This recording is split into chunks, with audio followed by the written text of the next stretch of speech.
Peace. What's going on, family? We're gonna set it up. This is a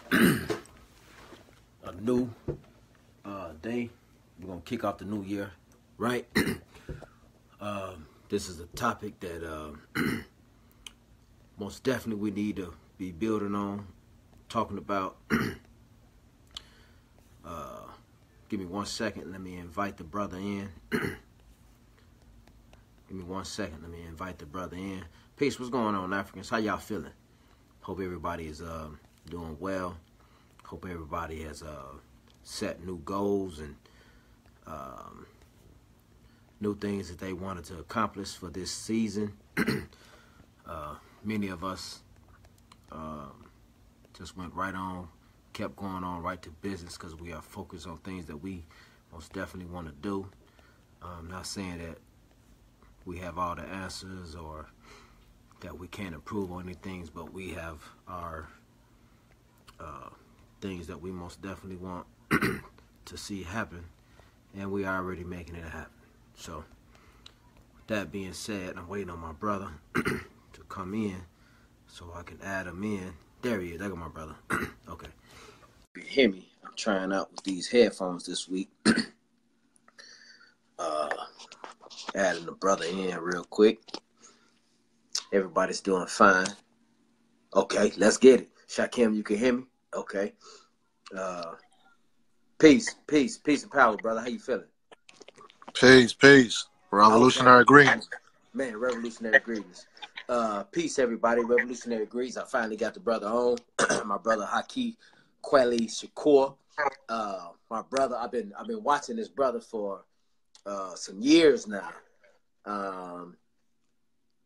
Going back, watching his old YouTube videos, paying attention to his activities with the George Jackson University, and kind of watching the brother with the provisional government of Republic of New Africa.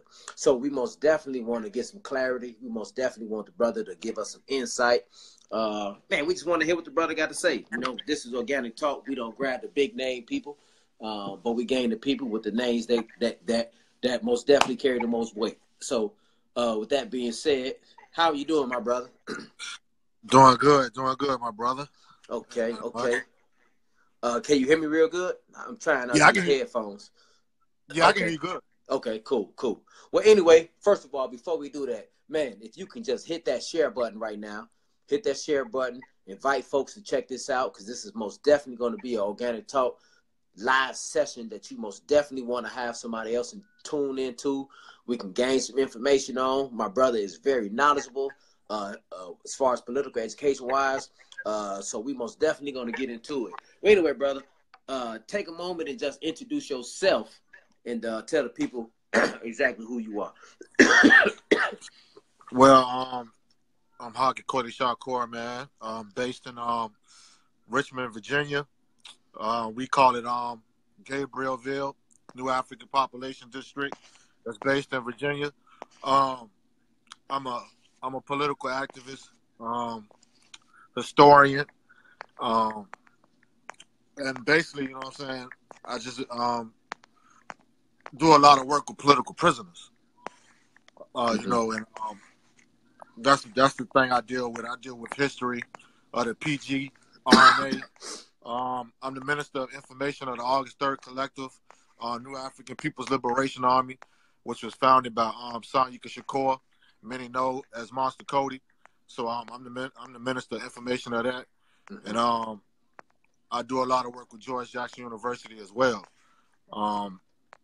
I've been doing this for I would say over 10 to 15 years. Okay. Since the late 90s, early 2000s. So, and what the August 3rd Collective is, New African People's Liberation Army, is an organization of New African political prisoners who've been, doing this work for decades. I say over 2 to 3 decades behind the wall. And Sayyeed Shakur started this behind the wall. So, but it has now become an organization outside the walls. So that's the basis about it. Okay, for those who don't know, I know that you have been pushing and holding the line for the brother Mutulu Shakur's homecoming. Is there any updates on that? Yeah, I'm glad you asked me that. This year, matter of fact, Mutulu Shakur will be going up for parole again, and sometime in the springtime. So we about to start that campaign. You know, we about to kick that back off. Matter of fact, it's several new African political prisoners who about to go up for parole this year. So we like to say this the year of the political prisoner, man, and try to bring our elders home, man, because they dying behind the wall, they getting old. So yeah, we really about to push this Mutulu Shakur thing in a minute because he goes up for sure in the springtime. So that's the most recent update. So you should be seeing me start. You should see many of us that's, you know, like part of the Malcolm X grassroots movement. All the people who part of the New African Independence movement, you're going to start seeing us to post that. We're going to be posting that real soon. Okay, is there anything that people who are not familiar but probably just heard the name Mutulu Shakur?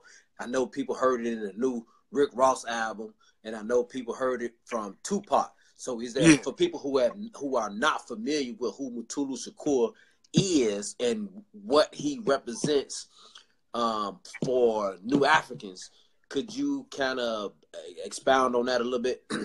Yeah, most definitely. Man, it's very simple, man. You know, Mutulu is the mentor of the people, is what we call him. You know what I'm saying? Like he's mentored so many people, including myself. And you know, a lot of people always used to wonder why, you know, where did I get the Shakur name from? So it's like that's where I got the name from. It came from my mentor, which is Sayyeed Shakur and Mutulu Shakur. Both of them are the people that gave me the Shakur name. Right. For people who always wonder that, because a lot of people, you know, they always used to ask me that question everywhere I go. So Mutulu Shakur basically was a activist. He's a New African revolutionary nationalist. He was a doctor. A lot of people don't realize this man was a real doctor. You see what I'm saying? Like he had his own acupuncture clinic. He had one in the Bronx at first, which was the Bronx Lincoln Detox Center. Then he moved later on to Harlem, which was his very, very, very own acupuncture center. And what he was doing with the other elder comrades at that time of the Black Liberation Army and the other organization which he also started, which was called the Family, which were organizations, anti-imperialist organizations who came together.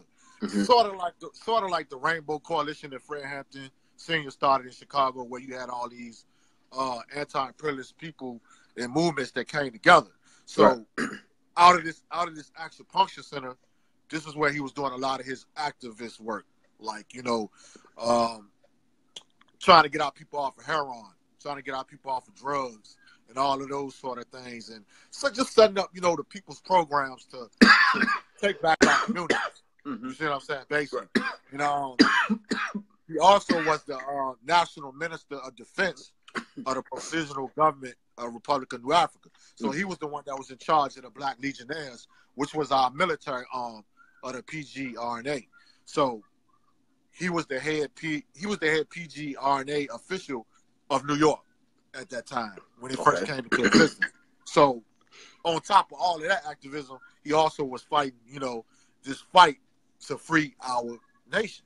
You see what I'm saying? Free our government. So that's basically who Mutulu Shakur is. And Mutulu Shakur was captured in like 1986. He was captured in 1986 because they tried to attach him to the Brinks robbery. I don't know how many of y'all ever heard of the Brinks robbery. Right. That happened in like the late 1970s, where these you know, activists, you know, put down, you know, the movement of trying to get funds to fund the movement, which is what we call expropriations. They like to call it robbery. We don't call it robbery. We call it expropriations, for the simple fact that we're owed this money. So anything we take from the imperialist United States of America, just what it is. You know what I'm saying? You know, it's ours anyway. So the Black Liberation Army was pulling off expropriations. You see what I'm saying? And this particular one, which happened in New Jersey, New York, they tried to attach Mutulu Shakur to that crime with no evidence. There was never no physical evidence that he was at the scene. There was no fingerprints. There were no way they can attach him to this crime. But through the RICO Act, I don't know how many of y'all heard of the RICO Act, the RICO law. This is a law that basically incorporated informants and snitches to testify against people that they didn't know or might never even met a day in their life. Right. So, you know, this is how they got Mutulu. Like they had like a snitch who got on the stand and lied and tried to say Mutulu was the mastermind and he headed this organization of robbing banks, basically. Right.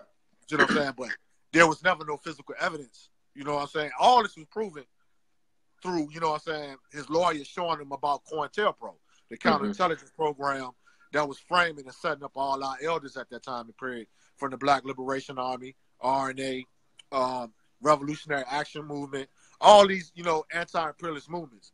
So basically, Mutulu Shakur is sitting in prison for no reason. You see what I'm saying?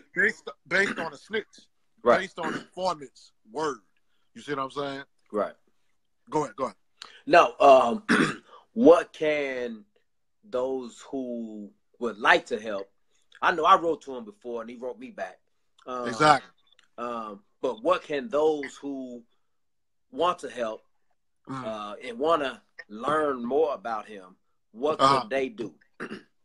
I'll just say basically just you know, in these days, you know, you got the internet at your hands, so it ain't hard to really find out who's who. I would just tell him, first of all, just Google his name. Just put Mutulu Shakur name in the Google search engine. All that stuff gonna pop up. Everything about his case, everything's gonna pop up.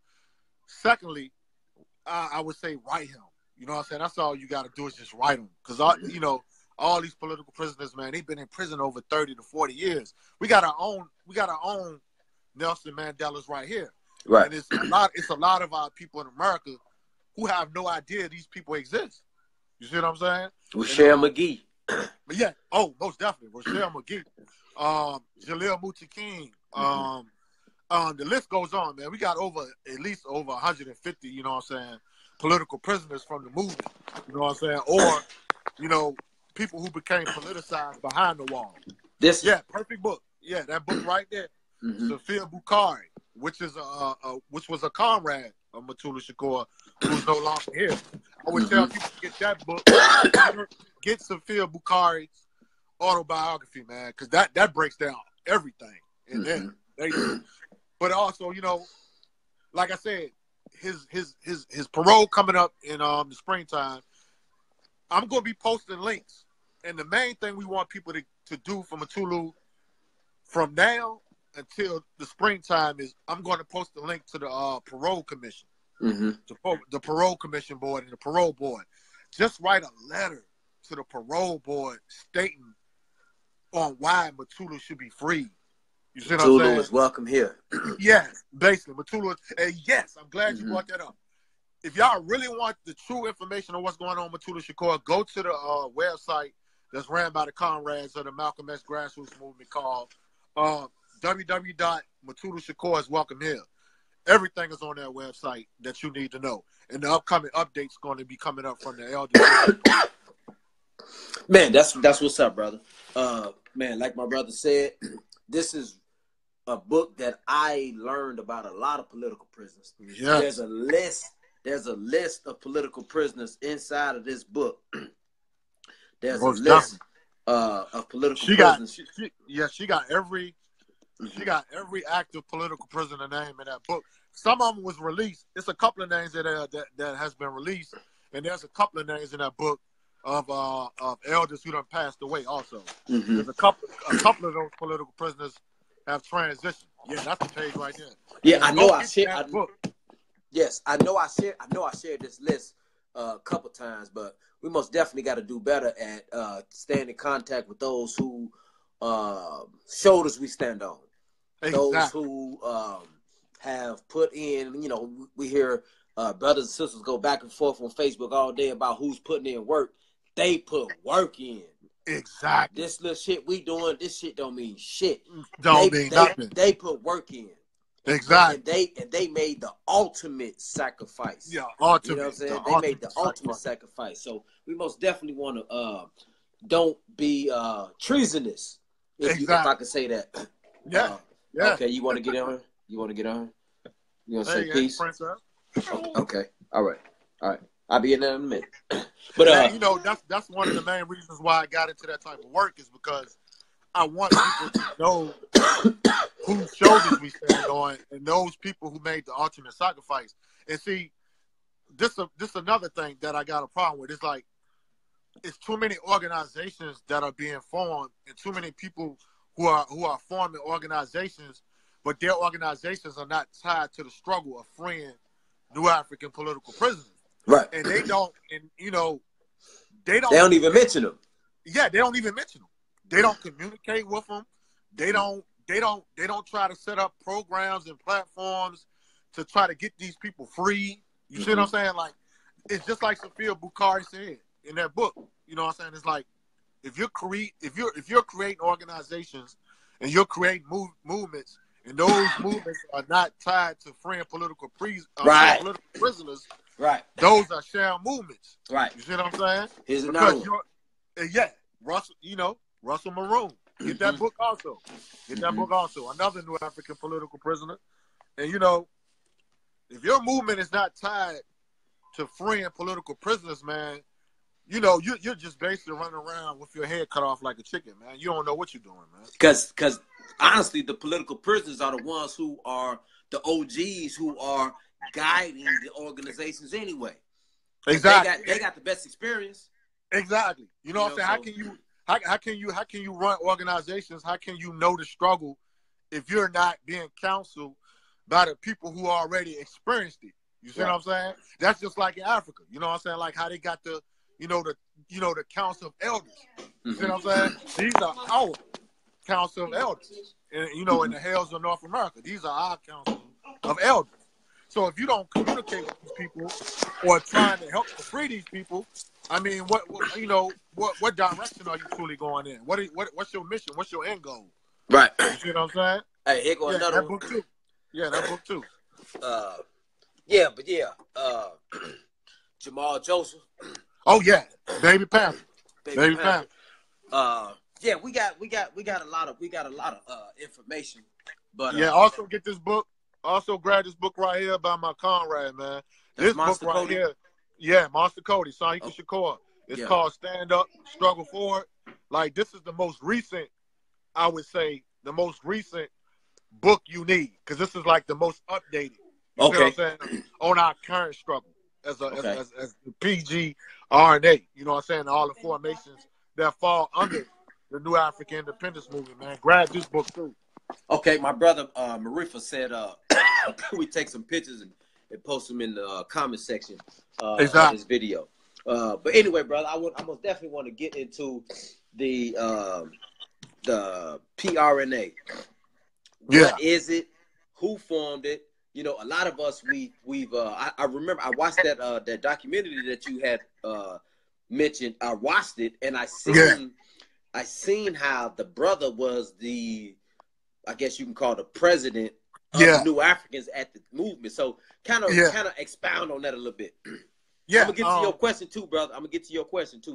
I see your question down there.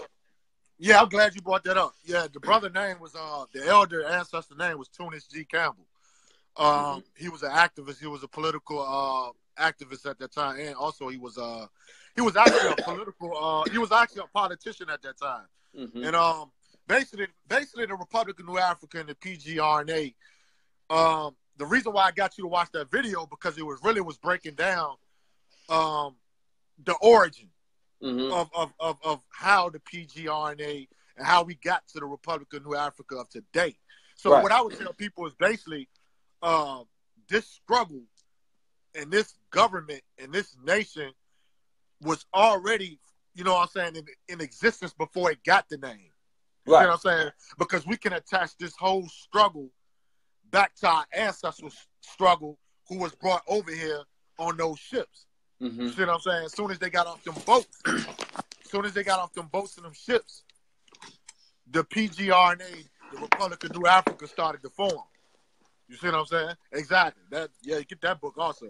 And basically what we're saying is that we had a group of Africans that were brought here, you know what I'm saying, in chains, who was brought here in slavery. And their whole thing was, as soon as they got off them boats and ships, they have always resisted being governed. Yeah, also get that book right there about Haki Kweli Shakur. All those books got the history of what I'm about to talk about. You know what I'm saying? All those books. Mm-hmm. What I'm basically saying is that all those ancestors that were brought off those ships, the day they got off those ships, they began, well, even while they was on the ships, they always began to resist being governed by Europeans. Mm-hmm. If you can understand what I mean by that, they never wanted to be they never wanted to be governed by Europeans. So when they got off them ships, their whole thing was, and I want people to really understand this because a lot of people don't understand it. When they got off them ships, man, their whole thing was to get back to Africa, right? To get back to the motherland. So through those struggles and that resistance being forged, we started to become a different people through the oppression and the savage system of the capitalist system of slavery that they was going through when they started to be sold in slavery and they began to start working on these plantations. Mm-hmm. But this the whole thing. This the whole thing is that rebellions, they started to rebel. This is why all these slave rebellions started to spark off all through the southern states. Their whole thing was to get back to Africa. Mm-hmm. You see what I'm saying? That was their initial goal and aspiration, was to get back to Africa. But over time, when we started to form and started to become a new people, which I always got to mention this also, is that I want people to study the slave breeding system, the slave breeding period of mm-hmm. slavery that started in the state that I'm in right now, which is Virginia.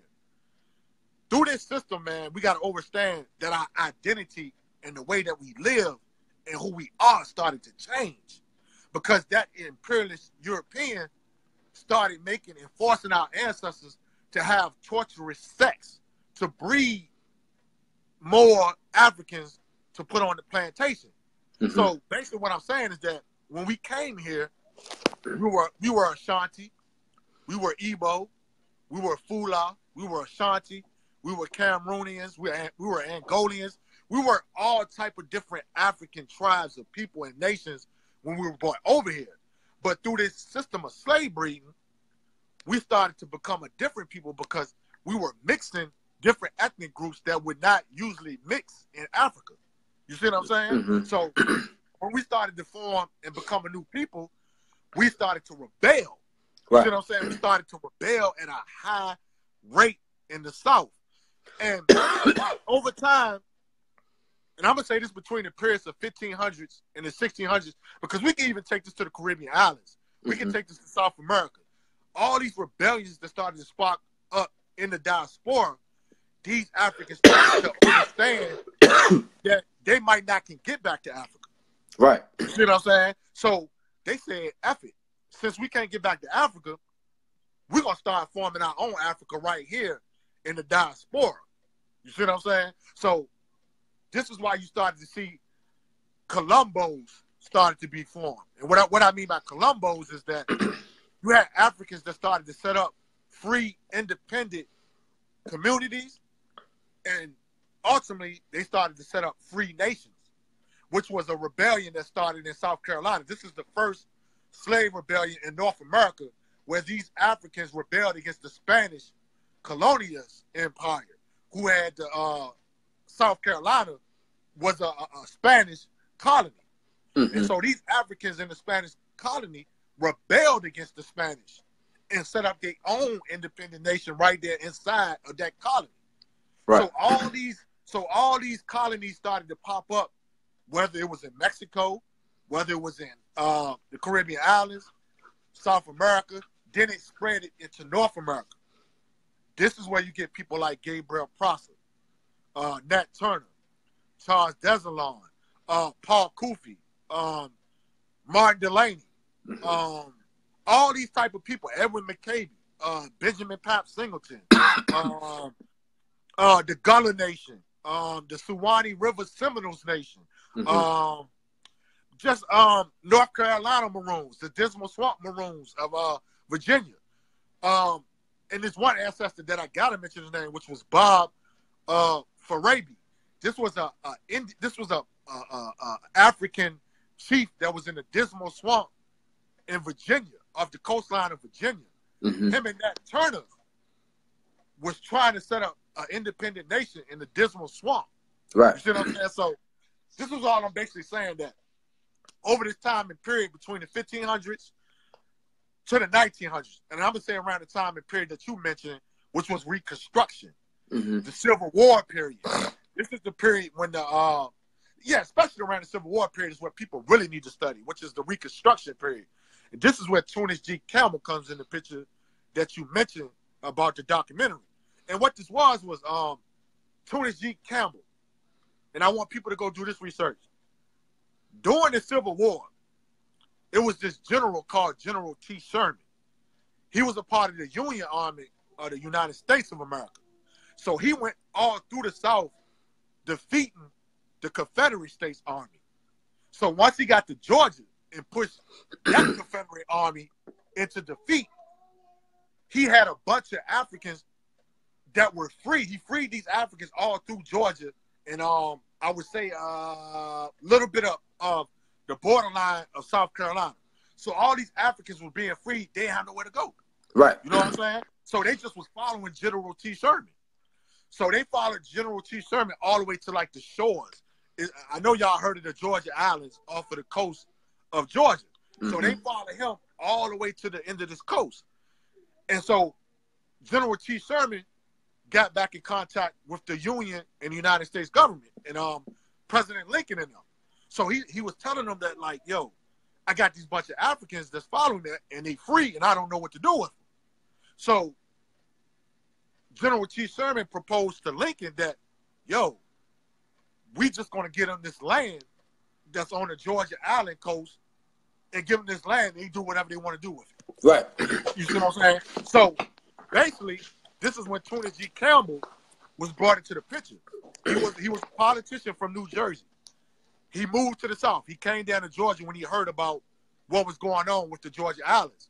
So this is when he came down there and he started to foment a government. You see what I'm saying? And this is called a Special Field Order 15.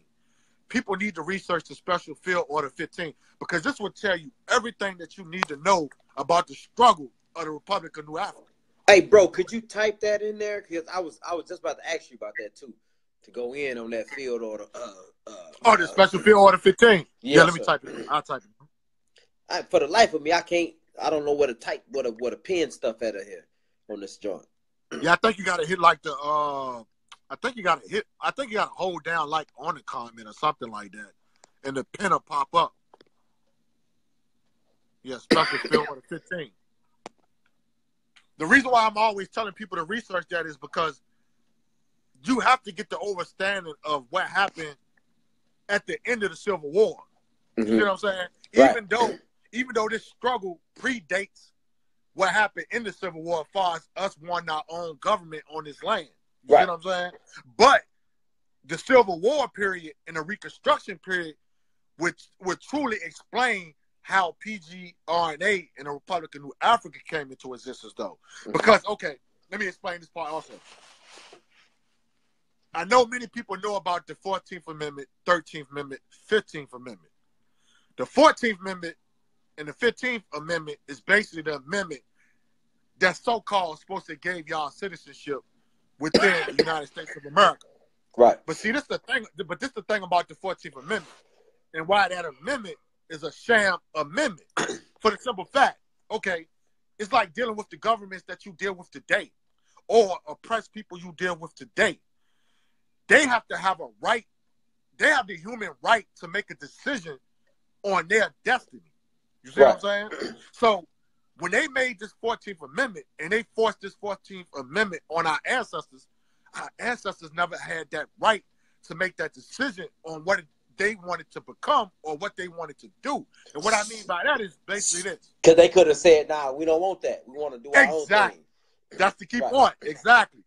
They never had the right to make that decision on saying that, whoa, like, I don't want to be a part of your government. Right. I don't want to be a citizen of the United States of America.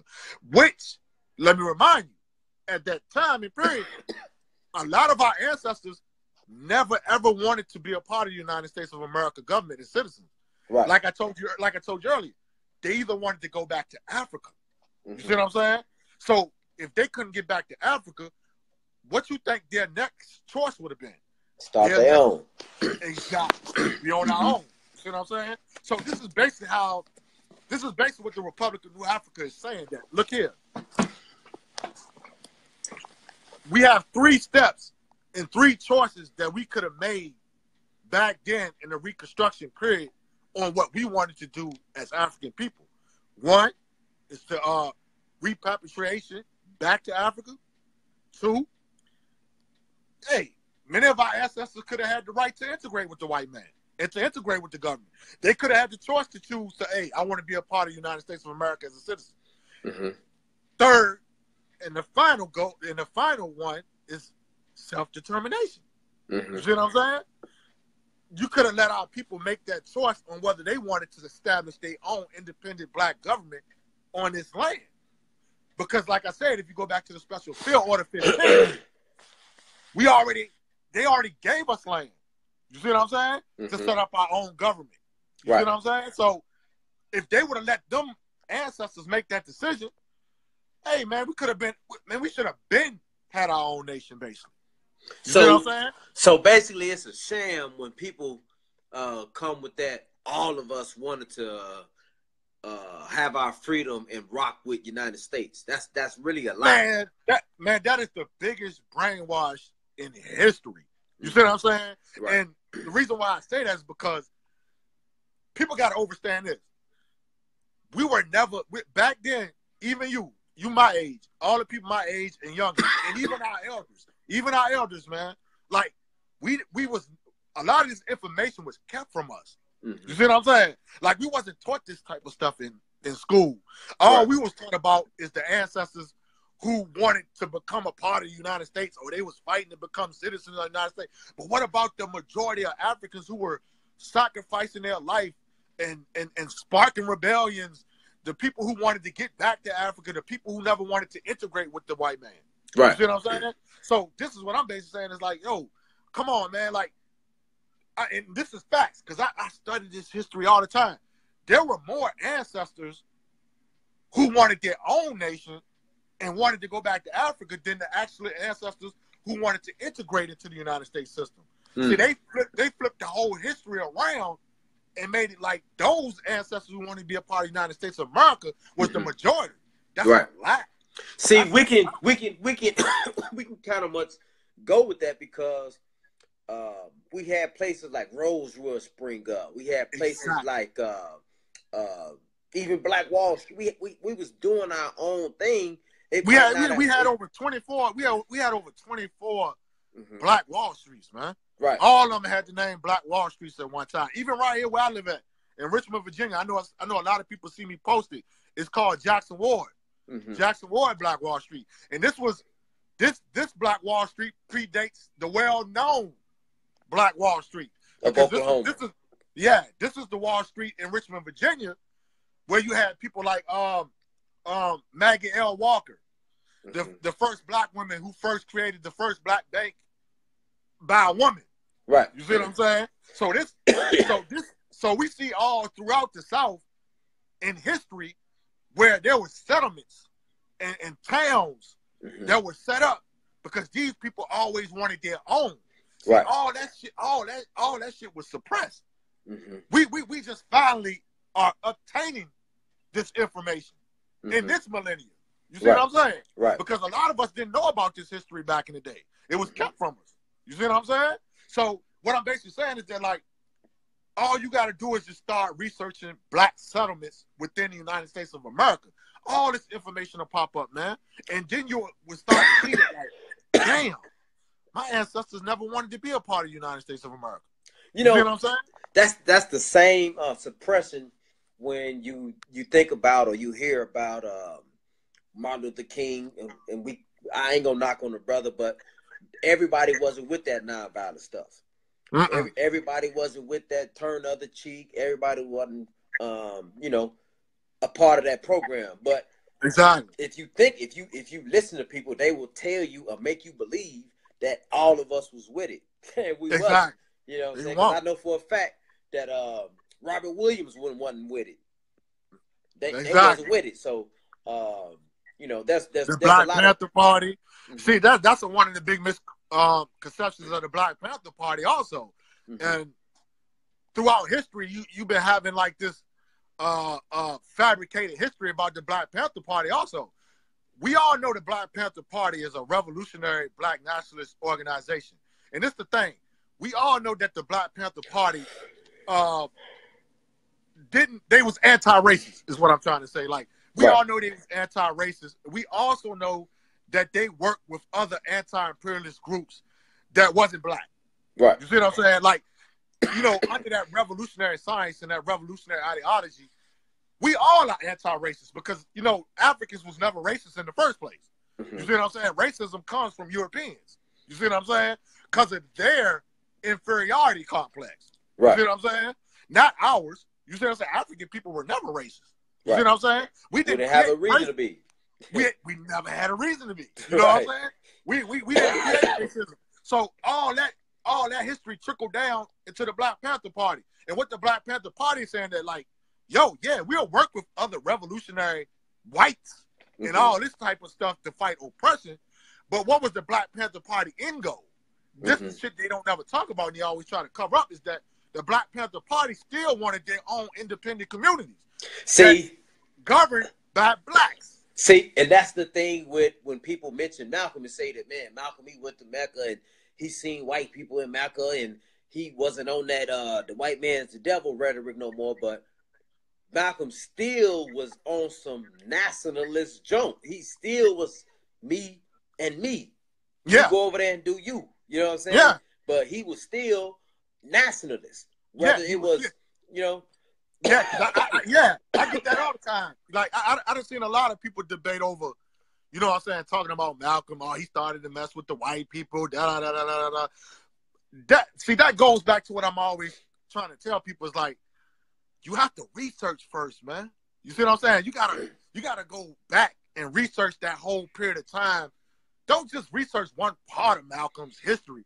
Research the whole history. Because if you research Malcolm's whole history, you will see that, yeah, he when he went to Mecca, he just found out what everybody else know, that we were never racist people. Right. You know what I'm saying? Africans were never racist people. So of course he embraced what he saw in Mecca, that okay, it's white people over here and they're not racist, But when he got back to America, this is when he really went into his nationalist mode. You know what I'm saying? After meeting with all those African heads of states. Kwame and Nkrumah. And yeah, he started with all those type of people. Shit, when he got back to America, that pushed him into overdrive. Like, look here, we got to get our own nation. Right. You see what I'm saying? We really got to start struggling and fighting for our own nation, because we got Africans on the continent that's doing it every day. Mm-hmm. You see what I'm saying? Fighting to break, the chains of colonialism. So it's like, when he got back to America, look here, we got Africans supporting us. We got comrades that's anti-imperialists that's supporting us, like the Communist Party. You know what I'm saying? Like back then with Henry Haywood and all those communist cats back in the day, they were trying to help Africans get an independent nation. Mm-hmm. You see what I'm saying? Many people don't even know that. And these were white people. Right. You see what I'm saying? And they stood up for Africans like, yeah, they should have their own nation. Right. You see what I'm saying? So all throughout history, that's the main thing I want Africans to understand. That you had white people who were also pushing for you to have your own shit. You see what I'm saying? So you really should be trying to fight for your own shit when you got white folks telling you that you should have your own shit. You see what I'm saying? And we can't necessarily say why they was pushing it, but nonetheless, they were still pushing for it. Exactly. Matter of fact, it don't even matter. Exactly. You see what I'm saying? Exactly. It's just the point that you got white people telling you that you should have your own shit. Right. So hell yeah, I'm gonna be like, you damn right. You know what I'm saying? Yeah, we need our own shit. And you had movements like, I don't know how many of y'all heard of them, like the Weather Underground. The Weathermen. The Weathermen and all them. What you think they was doing all that for? They was helping Matulu and all them to try to get the funds and everything that they needed to help them establish the black nation. You see what I'm saying? Like, okay, we'll help y'all. You see what I'm saying? Y'all need y'all own nation. You see what I'm saying? So this is what really messed me, this is what really messed with my mind when I see integrationists. You see what I'm saying? When you got these movements like, and I hate to say it, and I ain't trying to bash them, but you got all these neo-civil rights movements like the Black Lives Matter movement, Al shot the snitch ass with the National Action Movement. You got all these popular organizations who are at the forefront because of money, popularity, the media. And, media. You got all these people in the media who are at the forefront based on celebrityism, teaching your people to be integrationists. Right. You see what I'm saying? So it's like, at the end of the day, I'm looking at it like, no, we got to start to show these people what our ancestors were truly struggling for. Right. You see what I'm saying? That's what we got to do. So with that being said, that brings us to today with the Provisional Government of the Republic of New Africa. Exactly. Who actually, we went through Tunis, but who was actually the forerunner of starting our own Republic of New Africa in our era time? After Reconstruction. I'll just put it to you like this. First of all, we got to mention him because, at the end of the day, you can't mention the Republic of New Africa and the PGRNA without mentioning this person. Marcus Garvey. Yes, sir. You see what I'm saying? Marcus Garvey. Marcus Garvey is the black print, man. You know what I'm saying? Even though, at the end of the day, we know Marcus Garvey end goal was to get us back to Africa. Right. But see, this is the thing people don't talk about with Marcus Garvey. Marcus Garvey overstood all this history I just mentioned to you because he studied it. He studied it all. He know about the Maroons. He know about all the slaves, the enslaved Africans who wanted their own nation right here on this land. You see what I'm saying? He studied this. You can't be a nationalist and don't study this history. You see what I'm saying? So this is what I'm saying about Marcus Garvey. Marcus Garvey overstood that, okay, because at the end of the day, Marcus Garvey looked at it like this. I know all Africans ain't gonna want to go back to Africa. Right. You see what I'm saying? Because they're not used to the living conditions. When they get back there, they're not gonna get used to living that way. You see what I'm saying? So Marcus Garvey never was against setting up your own nation on this land. You see what I'm saying? Right. So this is the thing with Garvey. Garvey like, okay, I'm gonna fight my life. My life struggle is to get y'all back to Africa. But if y'all want to stay here, please still get your own. Right here. You know what I'm saying? So I would say Marcus Garvey is the catalyst. He's the forefather. And it's good that you brought that up because how else was he gonna set up trade between Africa and here? Exactly. We're trading between each other, right? So so we had to have a nation here to be able to trade with African nations over there or African nations in the Caribbean or elsewhere. So he most definitely, and you would be crazy to not think that he would want us to start our nation here. Exactly. For those who obviously did not want to go, and for those who he himself said, I wouldn't even take you over there in the first place. Exactly. So you're going to have to be up under this jurisdiction and up under this government that we set up here. Exactly. And it's my brother, he did mention the Obadeli brothers and Queen Mother Moore. Oh, yeah, I was going to get to them. Yeah, I was going to get to them. I was going to get to them because they like the more modern. Yes, sir. Forefathers. You see what I'm saying? The four women. Sybil Briggs. But I'm glad he brought up T. Rail Briggs. The African Blood Brotherhood is truly like they're more. If you want to put it like this, they're more like our forefathers because they were the ones who were actually pushing that we need a nation right here. Right. You see what I'm saying? While Marcus Garvey was saying we're going back to Africa. You see what I'm saying? So I'm glad he brought up the African Blood Brotherhood. And it was this brother. Oh, it was this brother right here. Oh, man. Yeah. It was this brother right here. Yes, Carlos A. Cooks. Carlos A. Cooks. Yeah, get that book. Y'all watching this video, Buy get Black that book. Comes from Carlos Cooks. Yes, sir. Buy Black comes. And he got blood on his hands. Yes, sir. Yes. Too many of our people, because I made a video about him. And around that time when I made that video about him, nobody knew who he was.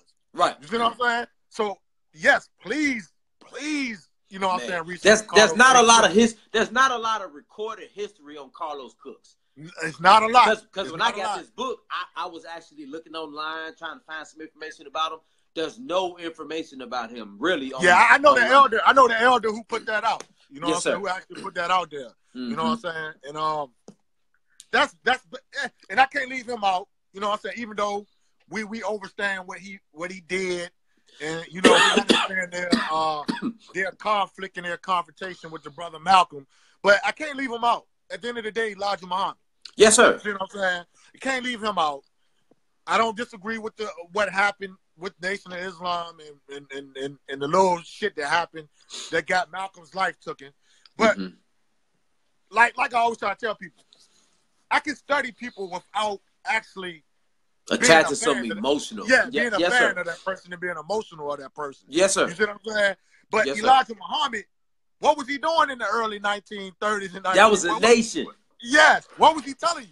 You know yes, what I'm sir. saying? He was telling you, man, we need our own land. We need our own nation. We need our 40 acres, man. You know what I'm saying? We need that 40 acres and the mule, man. We must. He always pushed to the day he died. We need our own nation right here on this land. Right. You know what I'm saying? So, I'll just put it to you like this. And I just run it down like this.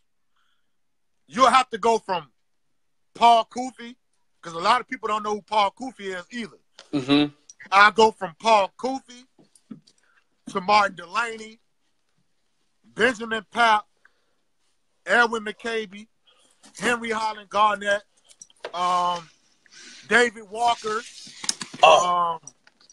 There's a couple of more people I don't want to leave out. Henry Adams. And we can move up into the modern time. Queen Mother Moore, the Obadeli brothers. Basically, those people right there are the forefathers of what we call today the PGRNA Republic of Africa. But truly, if you want to be technical, the forefather of our nation is the Honorable Malcolm X. Yes, sir. You know what I mean? That's the forefather, because the comrades of Malcolm X, you know, they concepted this whole Republic of New Africa based on El Malik Shabazz. You see what I'm saying? After dealing with him. You see what I'm saying? So when it came to the Malcolm, because they created the Malcolm X Society after Malcolm was, you know, assassinated. Right. So once they created the Malcolm X Society, this is when you start to see the PGRNA start to formulate. It's another one. I forgot about that one. Oh yeah, most definitely. Yeah, you can't leave that one. Forgot about that one. Yeah, you know what I'm saying? And the Obadeli brothers, Betty Shabazz, I don't want to leave her out neither. You can't forget about the Bible, Herman Ferguson. Oh yeah, most definitely. People like Herman Ferguson, because he was there at the beginning also. You know what I'm saying? Herman Ferguson. Yeah, Chokwe Lumumba. Robert F. Williams, you already mentioned, which was the first president of the Republic of New Africa, Robert F. Williams. And then, you know, we can't forget the ladies, man. Because yes, sir. We like to leave out the women. You know what I'm saying? We got women who actually was going harder, you know what I'm saying? Than the Ida B. Wells. Yeah, Ida B. Wells. You know what I'm saying? All these people. We had women who were going hard to establish our own nation also. You see what I'm saying? So we can't leave them out either. You know what I'm saying? Queen Mother Moore, Asada, the people that's not really like Mabel Williams, Dara Abu Bakari, Condi Conte Bay, which was a registered. She was a registered Washita Moore, but she's actually a citizen of the Republic of New Africa also. These are the four mothers of the nation. You see what I'm saying? We can't forget the women, man, because there's no nation without the women. Right. You know what I'm saying? So we got a lot of, you know, there's a lot of, you know, revolutionary, you know what I'm saying, nationalists that's out there that's not being talked about. Or many of our people are not aware of. You see what I'm saying? And I also, let me go ahead and throw this in here, because I want the people to also know this also. We don't have an official website, you know what I'm saying, that's up far as on the web, but we had a page right here on Facebook. Right. Just type in the Facebook Provisional Government of the Republic of New Africa. Could you type it in there, bro, in the comment section? Yeah, I can type it in. Let me type it in. Yeah. Because we most definitely don't want to give nobody no chance to say they didn't know. Exactly. Is there elections coming up? The elections just passed. Okay, they just passed. They just passed in September and like October. And hold on, let me type this in real quick. Hold on. Provisional.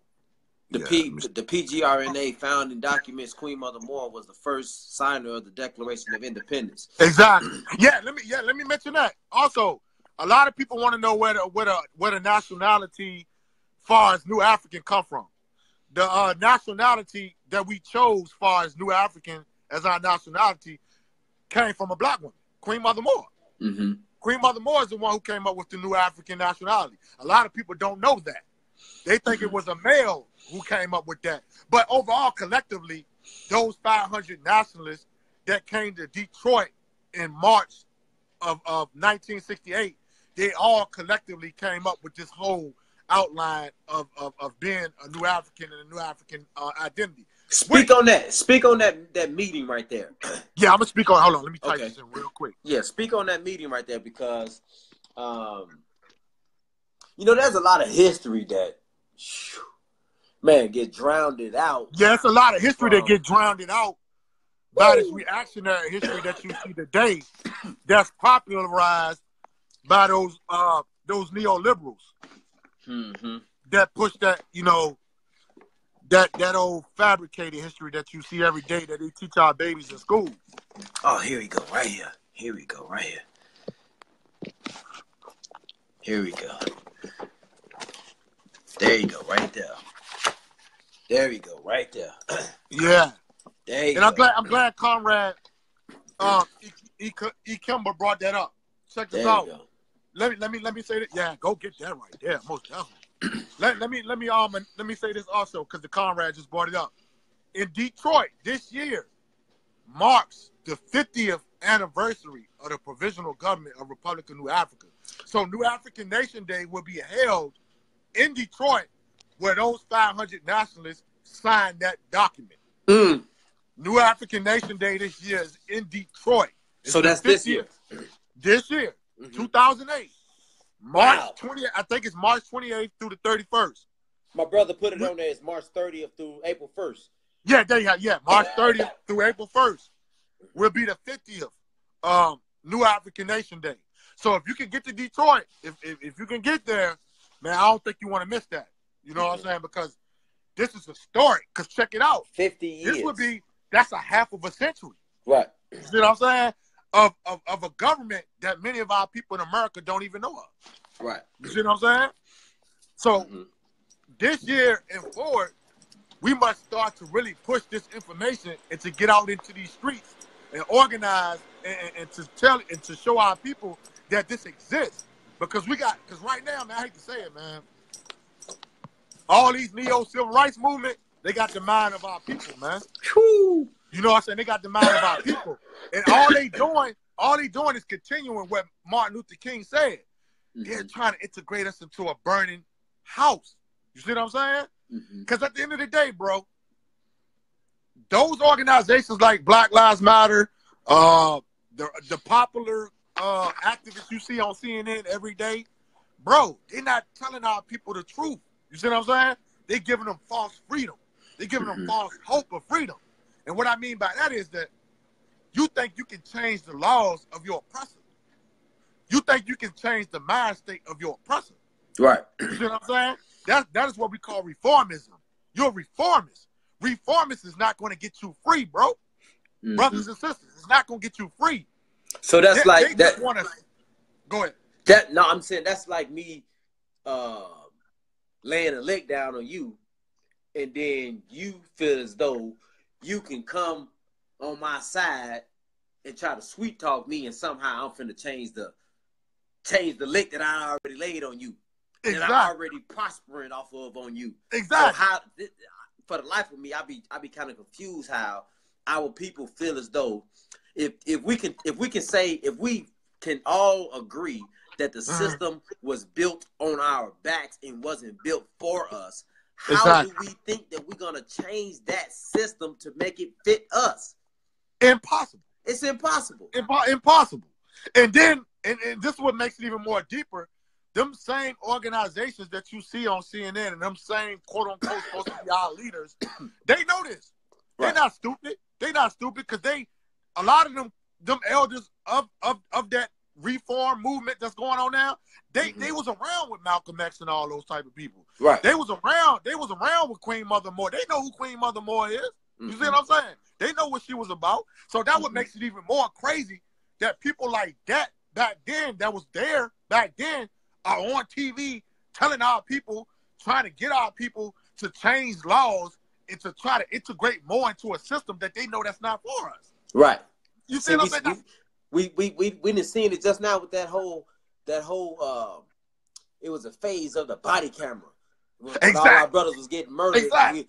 We need body cameras. We need body cameras. I mean, Yeah. you got body cameras and the cracker still was whacking you. So what did the body camera do? Exactly. They was covering the body cameras up. They was covering them up. They was cutting them off. What did that do? That didn't do anything. So maybe we need to try something else. Gotta try something else. Maybe we need to try something else. That's all we trying to get to the people. That's all we want them to. All we want them to do is just to think that, look here, there has to be another choice. You know what I'm saying? It has to be another way that we can get free from this oppression. And your oppressor can't give you the choices. Exactly. How is your oppressor gonna give you the choices to get his foot off your ass? Exactly. When what he doing to you is benefiting him. Right. You see what I'm saying? What he doing to us is benefiting him. You see what I'm saying? So that's why you got to get into the mind state of, we got to cut him off. We got to cut him off. You see what I'm saying? So, and what's crazy about it is that I was trying to tell people this the whole year of last year. It's like, look here, man. You got movements, and last year was the ultimate high of these movements. You had movements of oppressed people last year that, and the white man was broadcasting it all on the news. You had oppressed people like Catalonia, the Kurdistans, the Biafrans, even the Puerto Ricans. We've seen this at an all-time high of where we've seen oppressed people come to the forefront. Like, look here, you want to try another way. We don't want to be citizens of your country no longer. We don't want to be under this governance no longer. So you've seen a lot of countries of oppressed people or of oppressed people, period, that were pushing referendums in 2017. And what referendums is basically a vote that they push to the UN and they push to the world, or they push to the oppressed government that, look here, we want to separate from y'all. You see what I'm saying? So let me ask you this. How can the new Africans push a new referendum and get the people to actually see that this new referendum includes you too? Exactly. It's basically, man, I'm putting it like this, basically that people like me, you, or basically it's our government job. You see what I'm saying? As far as the PGRNA, but it's the job of the formations that's under the PGRNA who are actually the ones who can get, boots on the ground and get hand in hand with the people. So it's up to people like me, you, all our comrades, the cadres of the New African Independence. We got to get in the streets, bro. We got to get in the streets just like the Black Lives Matter movement. And we're not doing that. I'm going to be honest. We're not doing that. Right. You see what I'm saying? That's our mistake right now. It's because we're letting reformist organizations dictate our people's mind. You see what I'm saying? I agree with you. And let me ask you this. So I know I've heard this all the time where brothers and sisters who are serious about grassroots organizing, they will say, there's many of us that don't want to be in the limelight and don't want to be in the front. Do you think that, man, we just got to make some sacrifices, man? We got to get in front because we got to cut this dang on this at this point, integrated coolness off so we can show the people what's really real. Exactly. At this point, all strategies are on the board. Right. Ain't no strategies off the board. You see what I'm saying? If you got to make that sacrifice to try to, I hate to say it like this, but to try to infiltrate into the bourgeoisie class of all these rich folk and all that type of shit. If you got to try to sacrifice to get in there to get this information amongst those people, you're going to have to do it, bro. Mm-hmm. You know what I'm saying? Because there's no strategy off the table right now. You know what I'm saying? Because right now, we down. We down right now. You know what I'm saying? Because we rebuilding. That's why you always hear say the phrase of rebuild. Mm-hmm. That's a popular quote within the PG and RNA. You know what I'm saying? Rebuild. Because we are rebuilding. Because a lot of our elders done passed away. A lot of our elders still behind bars. You see what I'm saying? So it's up to the generation of me and your age. Right. You see what I'm saying? And younger. We got to get boots on the ground and start to, take this information into the streets. See, once we take this information into the streets, then we can organize the plebiscite, the referendum, the vote on what y'all want to do. You see what I'm saying? Do you still want to be under this government, which is the United States of America, which is a white nationalist nation? Do you still want to be governed by these people and to be continued to get shot down by their law enforcement agencies? Or do you want to come together and make another choice that's better and that will result in a better outcome for us, which is total freedom? Right. You see what I'm saying? Speaking of that political prisoner list, I recall seeing on the list that a lot of those brothers are members of the Republic of the New Africa. Yeah. A lot of them are members. So it will behoove us to connect with them and bridge that gap. Between them and us, so that we can get the information that they got, and we can also give them some encouragement so they can keep giving us the information. Exactly. And I'm glad you brought it up, because if you notice, and I always want people to notice, a lot of our people to notice, if you notice, like the quote-unquote popular movements that's all in front of the camera, you notice they never say nothing about political prisoners. Mm-hmm. They don't mention them. Free the land. They don't say nothing about them because they don't believe in political prisoners, because they're integrationists. You see what I'm saying? They working for the establishment. You see what I'm saying? Like, they don't care about Matulu and them. You see what I'm saying? They don't care about what Matulu and them was fighting for. Right. You see what I'm saying? So that's why a lot of the political prisoners you see behind bars are citizens of the Republic of New Africa, because that's what they believe in. This is what their struggle was for. And all this started, and most of them became citizens when the Black Panther Party got destroyed. Right. You see what I'm saying? When I first heard about the Republic of New Africa, it was on Facebook, and it was a brother by the name of Fahim Ali. Oh, that's the brother. The brother was, and I used to, I wasn't really interested at the time. I wasn't really trying to hear, because I was still in my Nation of Islam days. So I was like, man, if it wasn't this, it wasn't nothing. So I really wasn't trying to hear it. But later, I come to find out that the brother was murdered, and I was like, yo, dang, that's crazy. Murdered. Yeah, murdered. He was murdered. Yeah, he was murdered trying to stop a conflict between other New Africans in the streets. Right. You see what I'm saying? It was a conflict between some brothers in the street, and he just was trying to de-escalate that incident. He got murdered. Right. And that brother right there, I'm glad you brought that brother up. Rest in peace to that brother. He's with us from the ancestral land. There's a lot of blog talks with him on it still. So explaining everything me and you talking about right now. You see what I'm saying? And like, matter of fact, I'm gonna be honest with you. Like, he's one of my inspirations. You see what I'm saying? Because I got to chop it up with him. We went through all this. You know what I'm saying? He loved what I was doing. I loved what he was doing. You see what I'm saying? We got to talk about all this. That brother was a starch grassroots organizer. Right. See what he was doing? He's a prime example of what we need to do now. Because this brother was in the streets. Right. He was in the streets. He was in the streets teaching about the PGRNA, the Republic of New Africa. He was bringing that information to the streets. You see what I'm saying? That's all we got to do. We just got to get back into the street. We really got to start incorporating youth. We got to get this into the youth. Right. Because some of these adults, we ain't gonna be able to reach them. They gone. Yeah, it's sad to say, but it's a reality that a lot of our brothers and sisters will be spinning our wheels. Yeah. We'll be spinning our wheels. But if you grab these young people, they 13, 14, 15, 16, 17, grab them and put these books in front of them, start not being like a big brother to them, but just going to see about them, man. Going and seeing what they need. Going listening to them. That's why a lot of times they just want us to shut up and listen. Stop trying to tell them what to do. Exactly. Exactly. And I'm gonna give you a prime example. I'm gonna give you a prime example.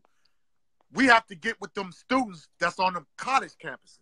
Yes, sir. Because a lot of those people are don't great realize. Minds. Yes, because they have the great minds. You see what I'm saying? And they can reach more youth outside of the campuses. Mm-hmm. And the reason why I say that is because a lot of people don't realize a lot of this revolutionary stuff that took place in the 60s and the 70s started on college campuses. Yes, sir. You know what I'm saying? A lot of people don't know that. You see what I'm saying? Yes, and sir. it's a lot of radical students on college campuses. Right. Who are willing to they wait. They waiting for this information, man. Because here in Richmond, Virginia, I had the chance to, conversate with a couple of, students on campuses. And a lot of them never heard of the PGRNA. Right. The Republic of New Africa. Man, you should see how excited they was. They was like, this exists? Right. Really? Like, how can I join? Mm-hmm. Like, you know what I'm saying? That's how they was coming at me. Like, I want to join that. Like, how? Like, I never heard of this before. You know what I'm saying? So that would be our key strategy. Our key strategy would be to get on these. Go ahead. Sorry, brother. My brother Bomani Williams say, how do we become members? Basically, brother, I would say to you this: you're already a citizen. You see what I'm saying? Yes, sir. You're a citizen by birthright. Yes, sir. You see what I'm saying?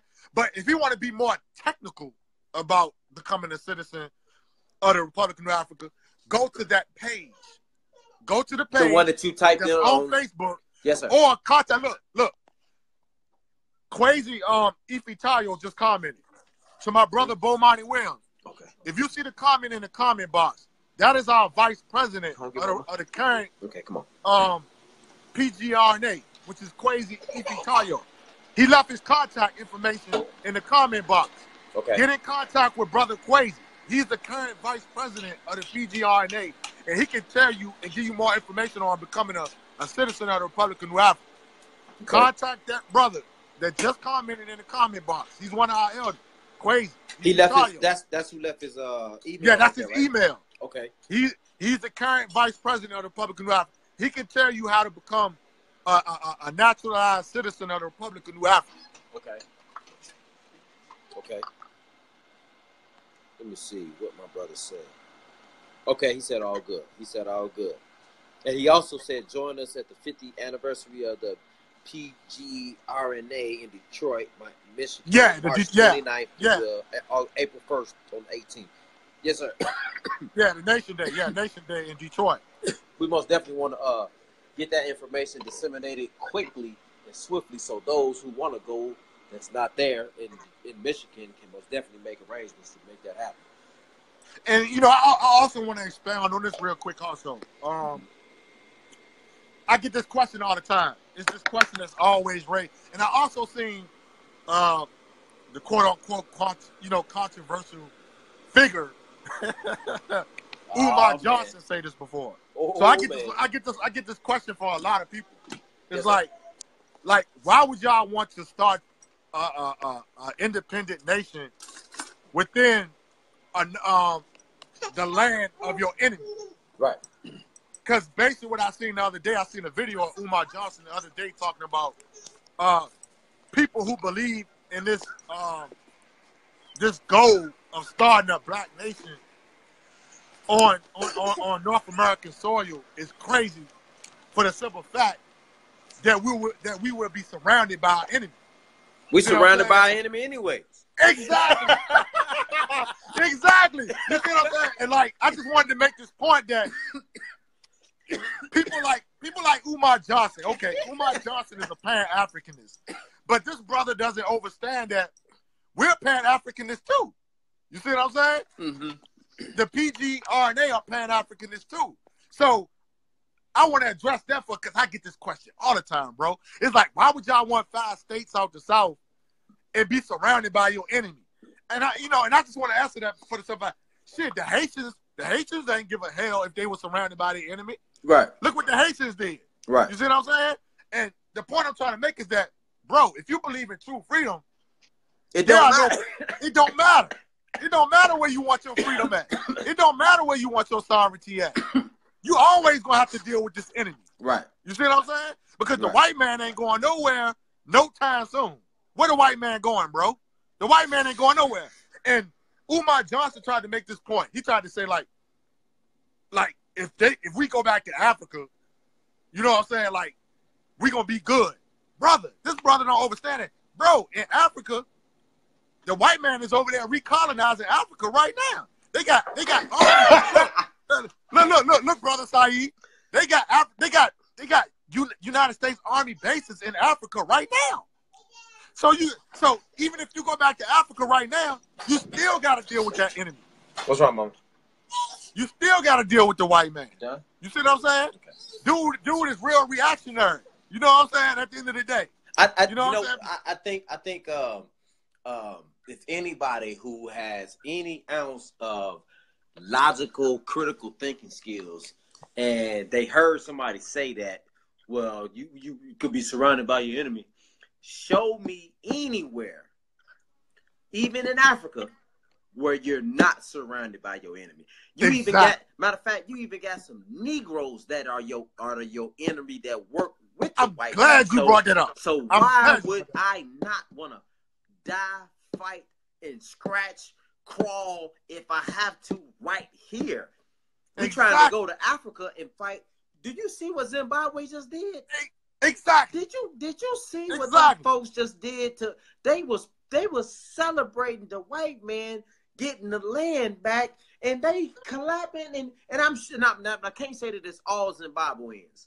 You can't say it all. Yeah, I know it's some on the ground that's pulling their hair out right now. Yeah, but for the ones that they showed, if they showed just one, it'll let you know that there is some crazy Africans out here, man. So, and there's some enemies amongst us here. So I don't understand why you would even mention, man, we can't have no our own freedom here because we surrounded by enemies. Fool, you're surrounded by enemies everywhere you go. Everywhere you go, you're surrounded by your enemy. And then another thing I want to address for us that is like, this is how you know a person be having a self-agenda.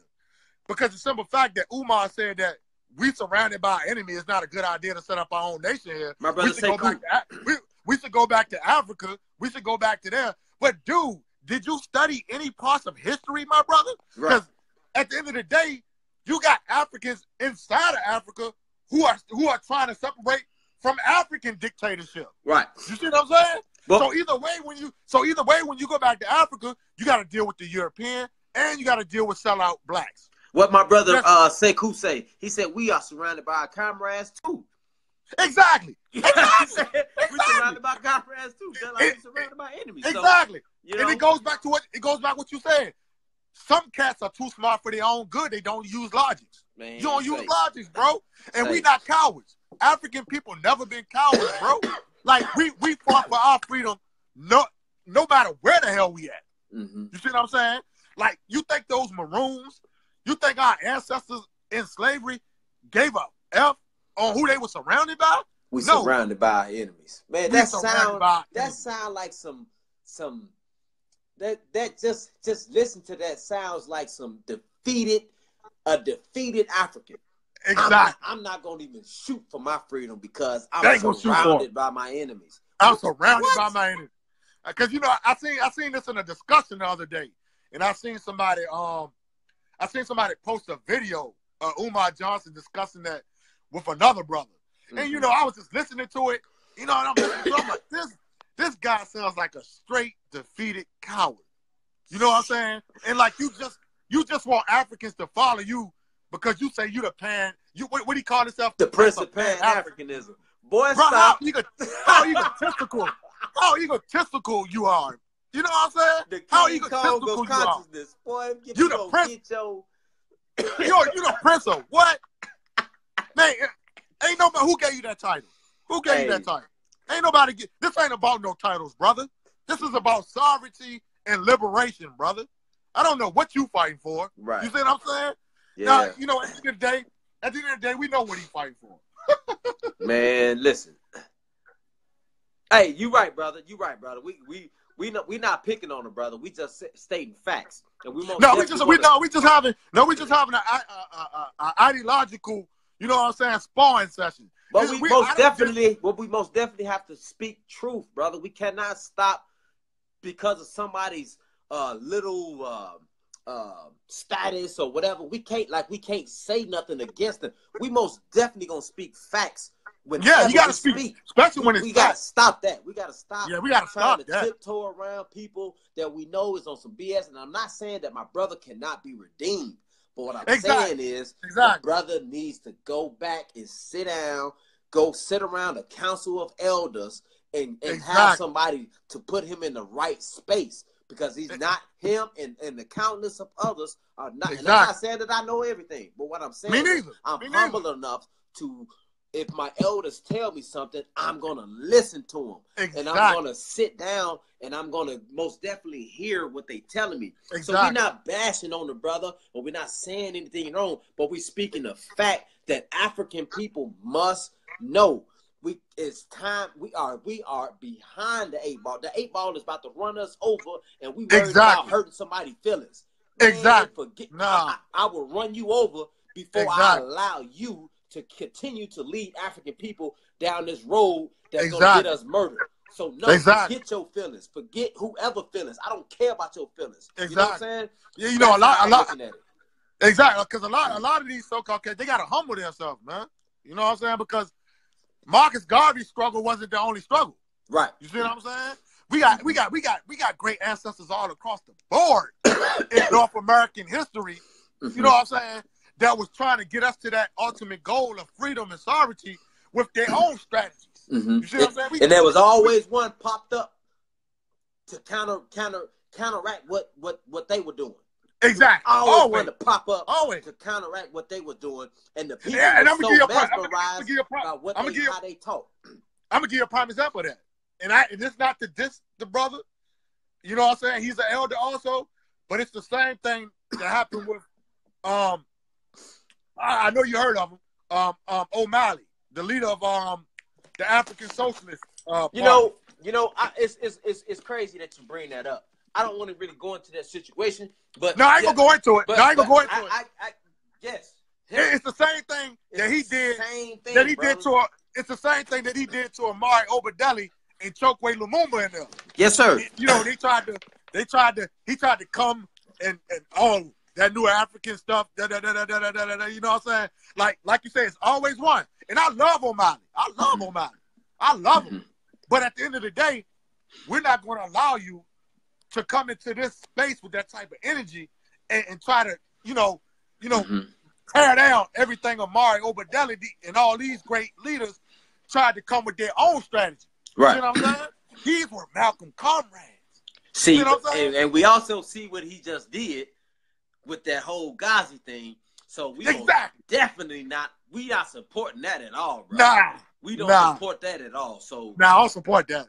True Pan-Africans, we most definitely don't support that. We do not support that at all. That's what that brother want to do. Y'all go ahead over there and do that.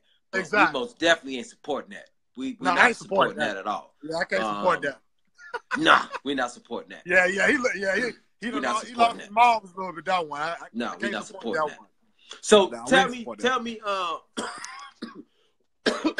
the process of a brother and sister who recognizes that, hey, I am a citizen of the new African Republic. What are there? Because I know that the citizens have some duties. You're not just going to sit around and just sit on your hands and not going to do nothing. What are some things that, brothers and sisters can expect? Because I know there's probably some people who watching it now and they like, okay, I'm gonna go ahead and email the brother and I'm gonna do this and this and it's like the Moors. I got my card and I got my card. I wear my fez and now what? I would basically say this, man. Like, download the New African Creed. You know what I'm saying? The New African Creed basically explains, you know, New African citizens and what your participation is expected of. You know what I'm saying? It's 15 basic, you know what I'm saying, principles in the New African Creed that they can read and understand what their duty is to, you know, the PGRNA and the Republic of New Africa. But I would also say this is like, you know, once you recognize that you're a citizen of the Republic of New Africa, wherever you live, because it doesn't just apply to the 5 states of the Republic of New Africa. You know what I'm saying? We know that's the territory. Right. But we have citizens all across the United States of America. You see what I'm saying? I would say this. Whatever community you in, whatever city you in, whatever state you in, begin to start little study groups. That's the most important thing. Start study groups. Incorporate blacks in your community to come out to these study groups so they can begin to learn about the PGRNA. What will be entailed in a study group? Okay, my brother said the code of Umoja too. Yeah, of course, the code of Umoja, and basically the New African how can I put it, the what you call it, the Declaration of Independence. Yes. Yeah. Also download that. Also the Republic of New African Declaration of Independence. You must know all this stuff, and basically like all of those things is what you would bring to the study group. Are you at liberty? Are you at liberty to put those things on this feed when we get done? Yeah, when we get done. Yep. Okay. Exactly. Okay. I can put the links or the people who watching. If you had the links, put it in the comment box for them. You know what I'm saying? And I would say this, like, formulate a reading list, formulate a book list. You know what I'm saying? To bring to the study group. Get all of the books that we were talking about and discussing on this video. And I think on my website, I think I got pretty much of the book reading list on my website. So I can put them in the comment box also. Yes, sir. All these books, you know what I'm saying, that we have that's talking about the PGRNA. And matter of fact, let me say this. Matter of fact. Maybe this wasn't such a good idea. This yes, right sir. Here. Yes, sir. We most definitely got that. The book by Jalil Mucha King called "We Are Our Own Liberators." I recommend them to get this book because this book breaks down our whole struggle. Also, get this book by Tiba Shani, Owusu Yaki Yakubu. This is basically, and I don't like to compare it to that book, but this is like our Bible right here. Okay. You know what I'm saying? It's called Meditations on Frantz Fanon.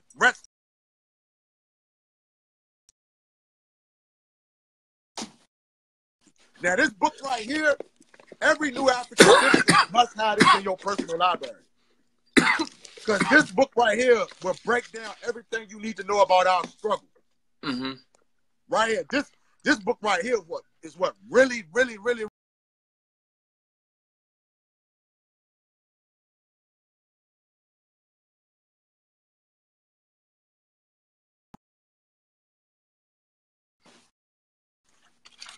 And he also has pamphlets. Also, by the same comrade, elder, who's also no longer with us. He transitioned a couple of years back. Owusu Yaki Yakubu. This is called Thoughts on What We Are Becoming. Okay. And this is also breaking down our struggle. So I'm gonna try to put all this stuff in your comment box when we get off here. Oh, we most definitely got to put this one on there. Yeah, exactly. Yeah. By Baba Akayele Umoja. We Will Shoot Back. That breaks down the history also. Yeah, we most definitely put that one on there. Most definitely put that on there. So basically, you know, we just have to compile all this literature because the literature is out here, man. You know what I'm saying? Like we got elders, comrades who done built up a great list of literature that can educate you on the Republic of New Africa. You know what I'm saying? So that's what we got to do also. So basically that, I would tell all the citizens who are aware that they're citizens, start study groups in your city or just in your community. Wherever you live in this empire of America, start study groups. Because right now, you have all these popular leaders like Umar Johnson, all these popular cats out here. Man, they're not teaching you about this type of stuff. You see what I'm saying? They're not telling you to start study groups for political education on how to be a nation. You see what I'm saying? Right. You got a lot of cats out here who just running around. They just running around claiming it is. They holding up the red, black, and green flags. They doing all this, but they don't know what their struggle is for. Because I think most of those brothers and sisters are comfortable in their position right now. Of course. If you eating and you ain't outdoors and it ain't your family members that's being murdered by police directly, exactly. You good. You ain't really gonna tell the people to let's really form on to, or let's join forces with brothers and sisters who are really out here putting in some serious work. Of course, you're not gonna do that. You're gonna sit in your comfortable position and you're gonna continue to do what you do. You know, that's very true. That's very true. But you know, we gotta agitate, we gotta educate, and we gotta take them out of that comfortability. Because yes, sir. As you know, man, we're at war. You know what I'm saying? We're in a war. It's no time to sleep. You see what I'm saying? So we gotta agitate and educate our people, man. We gotta get them educated about the PGRNA. We gotta make them uncomfortable. At the end of the day. Another one of our political prisoners. Most definitely. Most definitely. But anyway, brother. Yes, sir. Most definitely. That was him and Chairman Fred exactly. Jr. I don't mean to cut you off. Yes, sir. Just like Vice President Kweli just said, this is very important. Study governments. Study how to govern it. You see what I'm saying? Study government and study independence movements throughout history. That's all you need. Mm-hmm. That's all you need for the education. Matter of fact, here's a great one. Oh, man. Thomas Sankara. Oh, man. We got to study Thomas Sankara. We gotta study him. We gotta study him. Who's ever watching this video, get that book. This book right there. Here, get that book right there. What is it? A woman's army? A woman's army. So there was no male chauvinistic here. There was none of that male chauvinistic crap that you see where brothers try to put the sisters in the background and try to make the sisters feel less than what they are. Shoot, none of that. Sisters got to be at the forefront. What my brother Khalil say? What's up, brother Khalil? My brother says, study Dr. Amani Obadeli's work. He is one of the founding signers and cabinet members of the PGRNA, as well as a political prisoner of war. RNA the RNA 11. Yeah, Amari Obadeli, most definitely. And most definitely study this. Get this book, Kwame Nkrumah. Mm-hmm. Here go a good one right here. Kwame Nkrumah. Mm-hmm. Consciousness. Oh, I got that right here. Yeah, there you go, right there. Yeah. And this book right there you go. Yeah. Get that consciousness. That shit breaks down all that. Also, get this book right here. It's called A Black Book, The True Political Philosophy of Malcolm X. Mm-hmm. Yeah, but anyway, family, we most definitely want this to look like me and the brother just throwing our books up and down on y'all. So I most definitely want to, if anybody has any questions concerning the provisional government of Republic of New Africa, man, please ask your yes, sir. Ask your questions, because that's the only way that we become. Because we all need to study more. You know, don't nobody know everything. Yeah, that's what it is. Yeah. When we ask questions, that's how we both can come to a better understanding. Exactly. When we ask questions, you know, you might think of something. You might think of something as the brother is breaking something down that you might be able to convey it to him, and he might not even looked at the situation like that. So that's how we build up on each other. And that's what the study group is for. Exactly. we got this saying that we say, you must study and struggle. Oh. It's all about study and struggle. So studying is the most important part. Kwame Nkrumah. Study all his work. Like you said, study the governments. See, I'm gonna tell you this, and I'm gonna start doing this more in 2008. I'm gonna start putting more emphasis on this. We gotta get our people to start studying how to govern. You see what I'm saying? Yes, sir. We gotta start, because they don't know, man. Because them so-called popular leaders and them so-called movements, popular movements, they're not telling these people that. They're not telling black folks this stuff, man. Mm-hmm. They're not teaching black. This is being found in the grassroots. You see what I'm saying? What that say? The father of African nationalism. Exactly. Why was he named the father of nationalism, and did he name himself this? Exactly. Exactly. You know what I'm saying? We ain't going around. We ain't going around calling ourselves stuff. Yeah, he ain't going around calling himself that. That's something he earned. He earned it. You know what I'm saying? He earned that. Yes. But man, if nobody has any questions, my brother said study RAM. Yes, sir. Yes, oh sir. yeah. Study RAM. Yes, sir. What's the name for RAM? I can't think of name. Yeah, I can't think of his name right now. What's his name? Muhammad. His last name Muhammad. Gosh, I can't think of his name right now. It's Max. His real name Max. Max. Yeah, his real name Max. Yes, sir. We talk about the same guy. Yes, sir.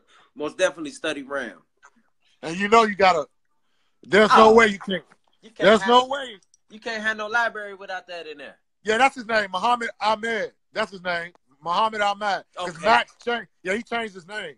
Yes, sir. Blood in my eye. You gotta have the blood in my eye. Hold on, what the blood in my eye? Man, I be having so many books, man. Yeah, man. I got books everywhere. Having to look in my joints. But yeah, family. That's Max Stanford. That's his name. Yes, sir. Here we go. Yeah, that's his name, Max Stanford. Oh yeah, let me make this point also. This is another thing that we got to start to do also. Yeah, there you go. Yep. This something else we got to make. This point I want to make too is that you see this paper right here. This was the New African Voice that came out last year. Mm-hmm. And what we need to do also, man, we got to get back into putting this type of stuff back together. Like back in the 60s and the 70s, they always had some type of paper. Some type of propaganda coming out. Some type of propaganda paper. You yes, see what I'm saying? So in 2008, we got to start to work back towards keeping this type of paper out there. You see what I'm saying? So we can pass it around in different communities across the United States. You know I agree with you, brother, but this platform right here is a form of that propaganda. Yeah. This is a direct, we can touch you, they can touch us, we can look and see each other. This is a direct. Yeah, you know what I'm saying? But that we got to take advantage. We got to take advantage of the technology. So yes, sir. That paper most definitely too. Yeah, and it's funny you said that because I'm working with a comrade now, a young comrade now by the name of Kweli Shakur, and we're trying to put together. Black Liberation Army, of course, most definitely. We're trying to come up with platforms to where you can platforms through video education. Man, we got to get back to the video education. Yes, sir. And we also got to start making platforms for our political prisoners behind the wall. Yes, sir. You see what I'm saying? So they can explain their struggle to you visually. Right. You see what I'm saying? So we can get their mistakes, their successes, their mistakes and their successes, and we can learn from them. Exactly. You know what I'm saying? And we got to most definitely hit them with a couple dollars too, man. We can't get around that. We got to hit them with. You can't get. Yeah, you can't get around that part. We got to hit them with a couple dollars. Send them a couple good words. Send them a birthday card. Let them know, hey man, you ain't forgotten, man. We still out here trying to work, man. You ain't forgotten all the work that we put in. And another key thing, man. Like if you starting, because there's a lot of people who are trying to start organizations. Man, I just want to give them this advice. If you're trying to start an organization or you're following some kind of new organization that's in your city or town, make sure to see if they are in contact or dealing with elders from that struggle. of the 60s and the 70s, or if they in contact with political prisoners. You see what I'm saying? Because you're going to need them to show you and give you wisdom of their mistakes. Right. You see what I'm saying? Right. So you must begin to learn from these guys, man. You see what I'm saying? Right. Because you can't get nowhere repeating their mistakes. See, a lot of these young organizations are repeating their mistakes. Right. You see what I'm saying? That's why you have all these stupid beefs. You know what? You know what? That whole Tariq and Umar thing, it kind of put me into the whole. I'm not comparing these two as that, but I'm just saying let's look at that in contrast. The whole Jeff Fort, Fred Hampton situation. Same thing. Where they was sending letters back, where the FBI was sending letters back and forth. Now they got brothers and sisters saying, "Man, you know he talking about you. This man ain't said nothing about you." And instead of you going to the brother and asking the brother, "Man, did you say what you said, bro?" You go straight online and you make a diss video on the brother when you got the brother phone number. You know what I'm saying? Yeah. That's what we got to stop doing. What makes that crazy? And what makes that crazy is that those two cats, they know each other. They have each other's numbers. They have each other's numbers. There's no excuse. There's no excuse for you. No excuse for you to bring that toxic environment to the people, because now the people are infected with that whole Umar against Tariq Nasheed garbage. And they taking sides. And they trying to force people to take sides. They're trying to force people to take sides. And I'm like, I didn't take sides with neither one of them. I vote neither one of them. You know what I'm saying? So, because at the end of the day, our liberation is not predicated on them. On two people. No, it's not. People. No. We're a nation. We're a nation, bro. No. You know what I'm saying? Like, how does a nation, get predicated on two people?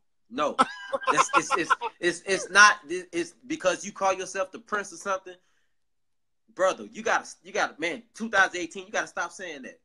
If you saying you the prince of something, that means that you have a nation. Exactly. Where's your nation? Where's your nation? Where's your nation at? Exactly. What nation are you representing? Exactly. Are you representing the Republic of New Africa? I know they ain't sanctioned you being no prince of Pan-Africanism. So where is your nation for you to say this, brother? So we gotta. That's like me saying tomorrow, I'm the king of Zamunda. Exactly. Or I'm no. I'm the king of what's Nigeria? Biafra. I'm the prince of Biafra. Biafra. Yeah. I'm the prince of Biafra. They brothers. And shout out to I'm glad you brought that up. And shout out to Biafra. Like, if y'all watching this video, please go Google the Republic of Biafra. Go Google Biafra and pay attention to what's going on in Nigeria, because there's too many of our people in America who do not know that this type of thing is going on in Nigeria. That the Nigerian president is in the Nigerian military is oppressing another people who wants self-governance. See, you see what I'm saying? You know that goes right back into the situation in Libya.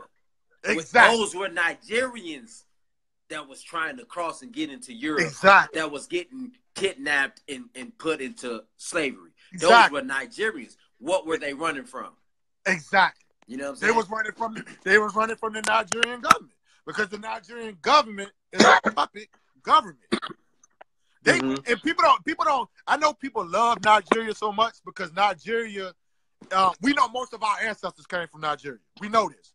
So we had this attachment to Nigeria because that's where a lot of our ancestors come from, and also Nigeria is the closest African country to how we are here in America as Black people. But the thing they don't know is that the Nigerian government is a puppet government. Right. They are westernized government. They deal with Western politics. You see what I'm saying? Right. So we don't even realize that it's a whole nother nation. That was a nation before Nigeria that's in southern Nigeria that wants their independence back. Right. You see what I'm saying? So I want our people on this thread to go research Biafra. Because when you research Biafra, you'll see the similarities to Biafra and the Republic of New Africa. Right. You know what I'm saying? It's total similarities. Same struggle, same everything. You know what I'm saying? The whole outline of the government and all that. It's like the same. It's basically the same. And that's why a lot of people see so many Biafrans on my page, because I have Biafran ancestors. You see what I'm saying? So it's like, I want people to see the struggle so they can get an idea of what we should be struggling for also. You see what I'm saying? Abzania. Yep, them two. I can't believe I forgot them. Abazonia. Research Abazonia. That's another good struggle that's going on in Africa right now. Thank you, brother. That's another good struggle in Africa that we need to study. They're going through the same struggle we are right here in America, the same as the Biafrans. Yep, that's in Southern Cameroon. Yep, Southern Cameroon. Yep. We must get back, because a lot of our people tend to think that our struggles are separate from Africa. No, we have the same struggles. Just like in Kuma, said, we're all in the same struggle. We still got the same type struggles, man. Right. Yes, Amazonia. Yeah, that's kind of a lot of people, we champion and we raise our fist up for Garvey. Yeah. But if you're not Pan-African in your thinking and in your actions, you can't say that you love Garvey or this flag right here. Exactly. You know what I'm saying? So that's saying that if there's Africans in I'm glad you brought that anywhere, if there's Africans in Haiti, or there's Africans in Chile, or there's Africans in Brazil, Africans anywhere. Exactly. All connected, and their struggle is not only a struggle that we need to pay attention to, but their struggle is a struggle that we can learn from. We can study how in the 50s, in the 60s, the 40s, 50s, and 60s, how did all these African nations gain their independence? Because that's a lot of them gained their independence. How did they do it? Exactly. How did they do it? Exactly. Especially, you gotta study Haiti. If you ain't studying Haiti, then you really not gonna understand the struggle of the Republic of New Africa if you're not studying Haiti. You must study how Haiti got their independence. Right. You see what I'm saying? Because at the end of the day, it might have to come down to that. Right. The same way the Haitians got their independence. Hey, revolution is the only solution. You know, I see what I'm saying? I think we should most definitely spend some time. You know, they just what the independence on the 1st, right? Yeah, the 1st of January. So we most definitely need to stay in tune with them, because the Haitians used to send aid to us when we was in slavery. Yeah. You know? Yeah. Matter of fact, some of those slave rebellion leaders were influenced by the Haitian Revolution and the Haitian Rebellion, because they was in contact with those Haitians. Or they sent some of them Haitians to some of those plantations in the South. Man, chop some heads off. Yeah, and they began to organize with the enslaved Africans on the plantation. Right. So, and this is the thing about it. I'm glad you brought that up. This is how a lot of those Africans on the southern plantations got the thought and idea of having our own nation right here on North American soil from the Haitians. Because those slaves was coming to America and was brought here, was teaching them about independence, sovereignty. This is what you should be fighting for, my brother. You know what I'm saying? Here in North America, fighting for your own nation. And I'm glad you brought up that flag, so I can show people this also. Because I get a lot of questions about this flag color and the coordination of why this flag is the way it is and why it's not in its original formation. The African flag, isn't it? No, it's the Republic of New Africa flag. Okay. This the PGRNA national flag. And the reason why it's in this sequence is that it's basically saying that we're a provisional government. We're a nation that's not totally free. We're not free. We're not a sovereign. We're not a total sovereign nation yet. So the reason we put these colors in this sequence is to let the world know, and all our international comrades and ancestors know, that we are a nation that's struggling for total independence, and that we're just like a distress call is the reason why it is in this sequence to let other sovereign African nations across the world know that there's an independent nation in North America who's fighting for total liberation, and that we're in distress, and that they can help us gain this total independence. So basically, you know, it's letting you know that we're fighting for the land. Mm-hmm. This is for the blood of our ancestors, and this is us as a people, new African people. You see what I'm saying? So this is the thing. This is the key, though. Once we get that, once we are finally liberated as a new African nation, and we have sovereignty, and we're totally free, we're going to flip the colors back to the Marcus Garvey original sequence. Exactly. Mm-hmm. That's the original sequence. So when we get total liberation, we will remove from this sequence and go back to the Garvey sequence. Okay. So I just wanted to let people know that, because a lot of people don't know that. Yeah, I didn't know that. Because I get a lot of questions on why this flag color in this sequence. It's still Garvey flag. You see what I'm saying? A lot of people don't know that. It's Garvey flag. We Pan-Africanists too. You see what I'm saying? We Garveyites too. But we knew Africans. You see what I'm saying? Yeah, so I didn't know that either. I didn't know that either, but that does make sense that it's a distress call if Africans anywhere on the planet sees it. Like, exactly. Oh man, what's up with this? Let's go over here and see what's going on. Exactly. Mm-hmm. Powerful. Like my elders taught me that some years ago. They taught me that, because I never knew what it stood for neither. You see what I'm saying? Because all I knew all my life is red, black, and green. Mm-hmm. You see what I'm saying? Right. And then when I seen that sequence, and matter of fact, it was Baba A.K. Haki Kweli Shakur who broke it down to me. Okay. He broke the sequence. Yeah, he broke the sequence down to me one day. Like, teach this to our people. This is what this flag means. You see what I'm saying? So it's powerful, man. Man, speak on that 1966 or 1965 meeting of those 50 of those. Oh yeah. It was 500. 500. Okay. 500. We just like to call them nationalists, because everybody that was at that meeting, they was basically nationalists, because everybody was there for the same agenda. Right. You know what I'm saying? Like, everybody that came to that meeting was fighting for total independence. You see what I'm saying? Total sovereignty, a nation. You see what I'm saying? So, it was a lot of known freedom fighters that was there. You had Queen Mother Moore was there. Matulu, a lot of people was there, man. Like, some of the big names. It was a lot of big names there, man. Over 500 of freedom fighters from across different movements and organizations descended on Detroit. And, this concept was proposed, and, everybody agreed. You see what I'm saying? This is why you started to see a lot of Black Panthers become citizens of the Republic of New Africa. Okay. Based off of that meeting. You see what I'm saying? Because a lot of Black Panthers, they wasn't citizens at first. You see what I'm saying?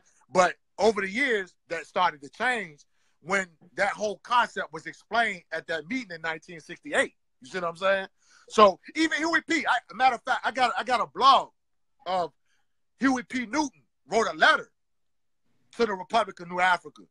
And in that letter, he's explaining to them like, okay, I see what you're saying. I see what Mario Badeli and what all y'all was fighting for, and I support y'all. A lot of people don't know Huey P. Newton supported the PGRNA. Right. Before he got, before he got infiltrated by COINTELPRO and he went off the deep end. You see what I'm saying? But he stood in solidarity with the Republic of New Africa. You see what I'm saying? Yeah. But March 31st. March 31st. March 31st. 50 years. This is a big one, man. This is a big one. Half a century of the PGRNA, man. This ain't no new struggle. Right. And I'm going to quote like Matulu said. Like Matulu said, the New African term is new. The Republic of New Africa is new. But this struggle ain't new. Right. You know what I'm saying? Right. This is over 500 years. This is a 400-year struggle. Right. Your ancestors were the Republic of New Africa before it was the Republic of New Africa. This is what they was fighting for. You know what I'm saying? So just imagine in 50 years from that date. Exactly. Oh, man. Be on the right side of history, family. We're on the right side of history. We're on the right side. Be on the right side of history. Like I'm always telling people, trust me, bro. This is a long, protracted struggle. This is a marathon. This is not no sprint race, bro. You know what I'm saying? This is a marathon for liberation of New Africa. You see what I'm saying? Me and you and all our people that's on this timeline, we might not even see that day. You see what I'm saying? Right. But it's our duty to pass that baton. You see what I'm saying?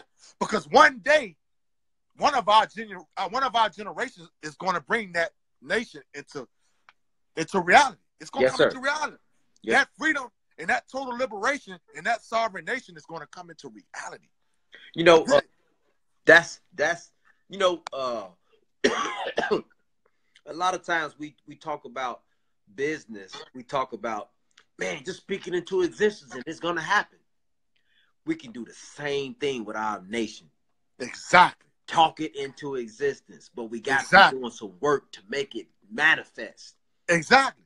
Teach your babies the same information that you get in this Declaration of Independence, this creed, the New African this creed, Mujo, Muja.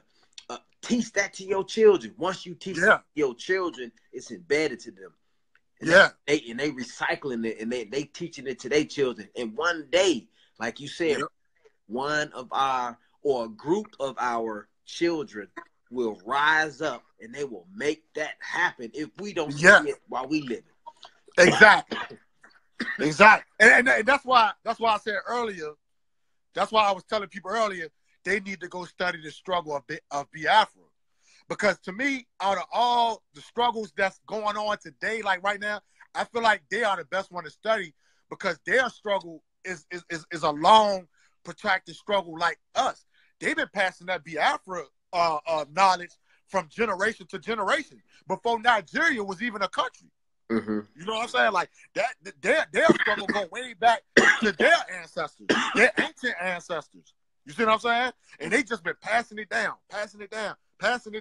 till one day it actually came into existence, which was in 1967, where Ajuku, I can't think his name, Ajuku, I think his name Ajuku, the general, who actually went for that attempt. He sparked the revolution on Nigeria. You see what I'm saying? And he brought in the provisional government of Biafra came into existence. It lasted for it lasted for like I think like 2 years, something like that. It might have been 4 years that Biafra came into existence. It came into existence though. Right. You see what I'm saying? That's the key point they got to get. It came into existence. So one of these generations is going to bring the Republic of New Africa into total freedom, total sovereignty, total existence. So we just got to do our work, continue to work, you know what I'm saying, passing down this information, you know, and we just got to get boots on the ground, man. We got to get out there. We got to get out there, man, because Black Lives Matter is doing it. So we need some generation of youth to take on our struggle. And make it look cool, like make it look cool. Make it look cool. Yeah. Like it's cool to read books. It's cool to be connected to the OGs behind the wall. This is cool. Like this cool. This is cool. Like I know I always tell cats, this is the ultimate gangster shit. Yeah. This is real gangster shit. You know what I'm saying? Like people that knew me from way back in the day, they asking me now, like, yo, what's up with them dashikis you be wearing? What's up with that clothes with the Africa on it? You know, we making it look cool, man, to be who we are. You know what I'm saying? Bringing back the beads and the medallions, and man, we making it look cool. We trying to, just because you wear this type of stuff, you're not no outdated old person. Right. No, we making it cool. You know what I'm saying? And you see how the dashikis and all that type of stuff, it became popular again. And China, China came in with their Chinese dashikis and. Yeah, they did. I mean, you gotta expect that. You gotta expect that. But one thing I won't do though, I won't knock no New African for buying one. No, if that's all they can afford. No, sir. You see what I'm saying? No, sir. That might be all they can afford. No, sir. You see what I'm saying? No, sir. We would never do that. You gotta think about it. A lot of us still don't have the resources to get the real dashikis or to get the real material. You see what I'm saying? So, he made a great point. Tupac exactly. New Africa. Tupac, exactly. When Tupac and that's a good example on the being cool. Yes, sir. Tupac was the chairman of the New African Panthers in 88, 89. This is what Tupac was trying to explain to the younger generations at the Malcolm X grassroots food dinner. I know y'all probably seen that clip on YouTube. What he was basically saying is that we have to speak the language of the people that they speaking now. And we must dress the way the people is dressing now in order to reach them. But at the same time, incorporate the dark people. Incorporate the original way we dress and the original culture. But we still must understand that we also create new cultures because we became a new people in America. A lot of this shit that blacks doing in America was never done over there in Africa. Right. You see what I'm saying? The way we talk, the way we, you know what I'm saying? The right. way They following us right now. Yeah, it's on us because they follow us. You see what I'm saying? So we got to make all this stuff cool at the same time, still incorporate our indigenous ways, our indigenous cultures. You know what I'm saying? Make it cool.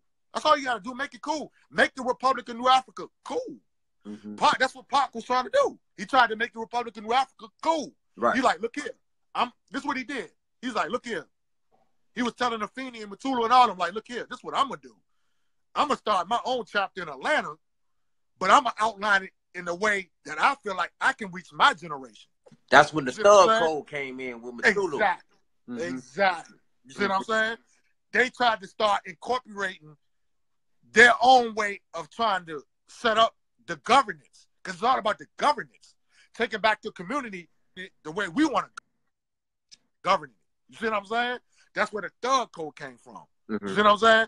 A lot of people probably wouldn't attach that to the Republic of New Africa, but we know that that thug code was built on the governance of the Republic of New Africa. You see what I'm saying? Because of Matulu. You see what I'm saying? But I'm glad he brought up the Tupac. We get some static. We get some static. Tupac is yeah, I see it. Yeah, I see the front screen. Yeah, most definitely. Tupac is most definitely an example of that brother who made being a new African cool. You know what I'm saying? Like, a lot of people may have loved Tupac, but I don't think we was actually listening to his music when he was mentioning the new Africans. When he mentioned Matulu, exactly. that was our cue to go and find out who Matulu was. You know, Sekou Odinga. He's mentioned Sekou Odinga. That was our can't leave him out. Can't leave him out. Sekou Odinga, find out who that great warrior was. Or Watani Tahi Himba. I can't leave him out. I can't leave Baba Watani out. Yes, sir. That was the brother who was his manager, right? Yeah. Yep. Yes, sir. The whole New African People's Organization with Baba, Akayele Umoja, and all of them, like them, my elders. They the ones that taught me. You see what I'm saying? So it's like, and Matulu and them. So I would say also, like, to people who want to also learn about the movement, go research the New African People's Organization. All this is online. Right. You can't miss it. It's online. You know what I'm saying? So, yeah, Zaire Malik, can't leave Zaire Malik out.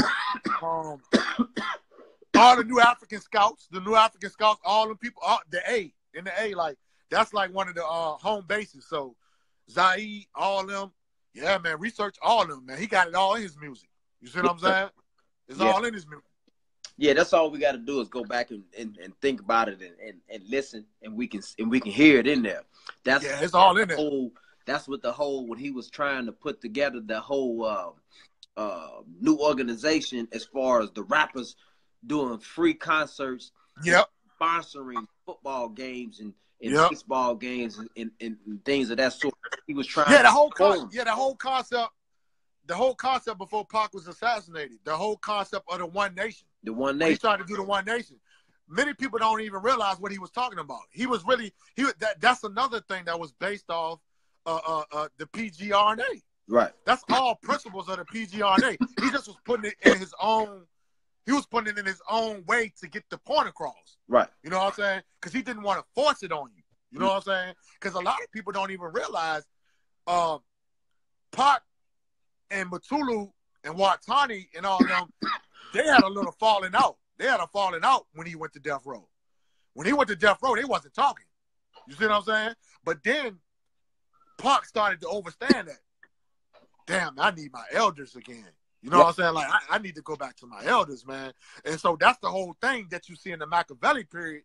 When he started doing Machiavelli, he started to understand, I got to go back to what I came from and what I started on. Like, I got to go back to this mission. I got to go back to the goal. So that's when he started communicating again with Matulu. You see what I'm saying? And unfortunately, the government got to him. That's why he got assassinated. They saw what he was trying to do. They saw that he was trying, like for instance, people don't even realize when this man was living in Hollywood, the mansion he had in Hollywood, this man had a whole house full of homeless people living in his house.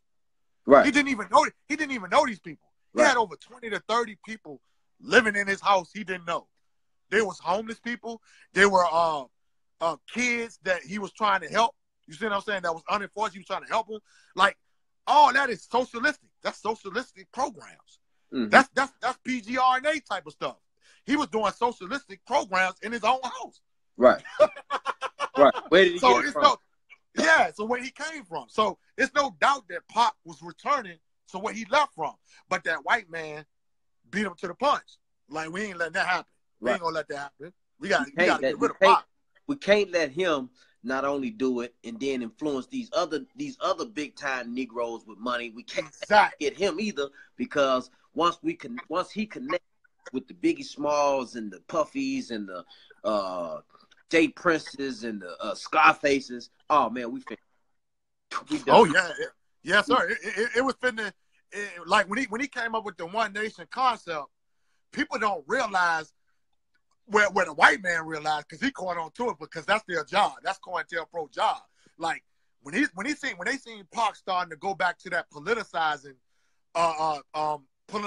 street gangs and politicizing the keyways and the Damus and was going back to that concept of trying to organize our people on the right path of the struggle, they was like, oh no, we can't let this man reach them other bourgeois celebrities. You know what I'm saying? Like, and that's when they got wind of his conversation with Sayyeed. When him and Sayyeed was having that conversation. That recorded conversation. Yeah, that recorded conversation. Like that conversation, you think the feds ain't had that conversation? They had that conversation. Yeah. You see what I'm saying? They had it. So when they heard that conversation, they was like, oh no, we gotta take this Negro out. Right. We can't let this Negro start to organize like that. Right. You see what I'm saying? And him and Sayyeed coming together, because it was kind of crazy, because it was kind of crazy how it happened, because soon as when him and Sayyeed was about to link up and put it down, it's like they attacked both of them. They assassinated Pac and they locked Sayyeed back up. Yep. And everything disappeared after that. You see what I'm saying? Like, it's like it wasn't no more of that type of person on the front line. It's like everybody was either in jail or they was murdered.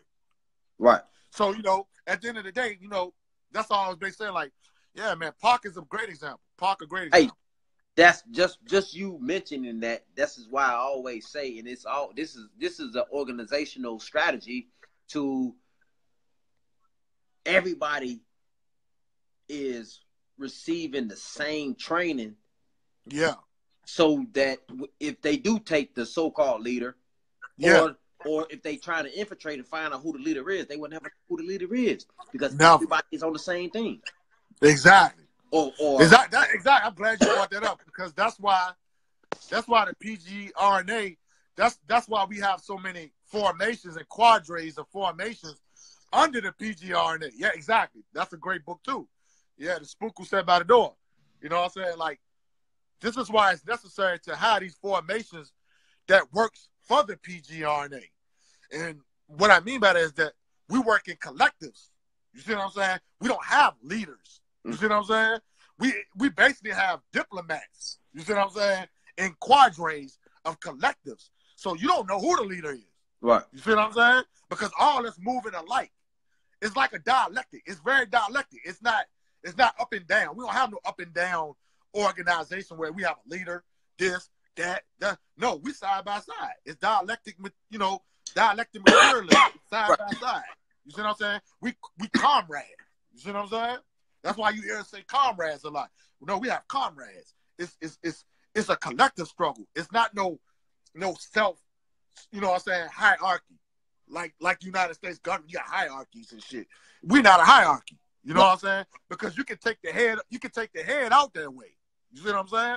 And that's how exactly, comrade. We live out principles. Mm-hmm. You know what I'm saying?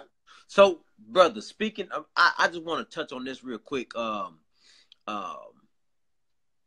do you get somebody who is staunch Obama lover to see themselves in the provisional government of the Republic of New Africa? Oh man, that's a good question. because look, you know, you got a lot of our people who they have that defeated mentality without even trying, without even attempting to try, without even researching brothers and sisters who have tried, without even seeing none of that. They immediately say, you niggas is crazy. Y'all ain't gonna never have no free nation here surrounded by white folks. Oh, man. I hear that shit all the time, man. I get that from a lot of people all the time when I'm online, man. So at the end of the day, I'll just say this, like, at the end of the day, man, a starch Obama lover, whoo, that's a heavy indoctrination, man. Yeah. So I look at it like this, man. Like, you probably can reach some of them, but you're not gonna reach the majority of them. Right. You see what I'm saying? Because it's all about opening people up to new ideals or a new strategy. You see what I'm saying? It's all about strategizing. You have to open them up to it first. Political education. Yeah, political education. You gotta open them up to it. You just can't force it all on them at one time. That's what I don't force this on people. Like, I give them steps. Mm-hmm. And the first step is, like he said, political education. We must teach them the political line of the PGRNA. What's our aspirations? What's our goals? Why independence? Why sovereignty? Why lead the United States of a government citizenship? If it's such a thing, you see what I'm saying? We gotta break this stuff down to them plain and simple, right? To where they can get it. It's like medicine. It's like, because these people are colonized. They're on the drug of colonialism. Right. You see what I'm saying? So we got to give them the medicines to cure them slowly by surely. You see what I'm saying? It's a slow progress of healing them. You see what I'm saying? Let me hit this last topic, because we're gonna have to shut it down.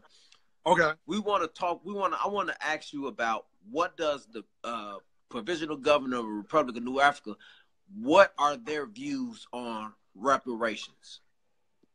Oh man, that's the biggest part of the Republic of New Africa. As far as what we struggling and organizing for, reparations is one of the main strategies, if you want to put it in that sense.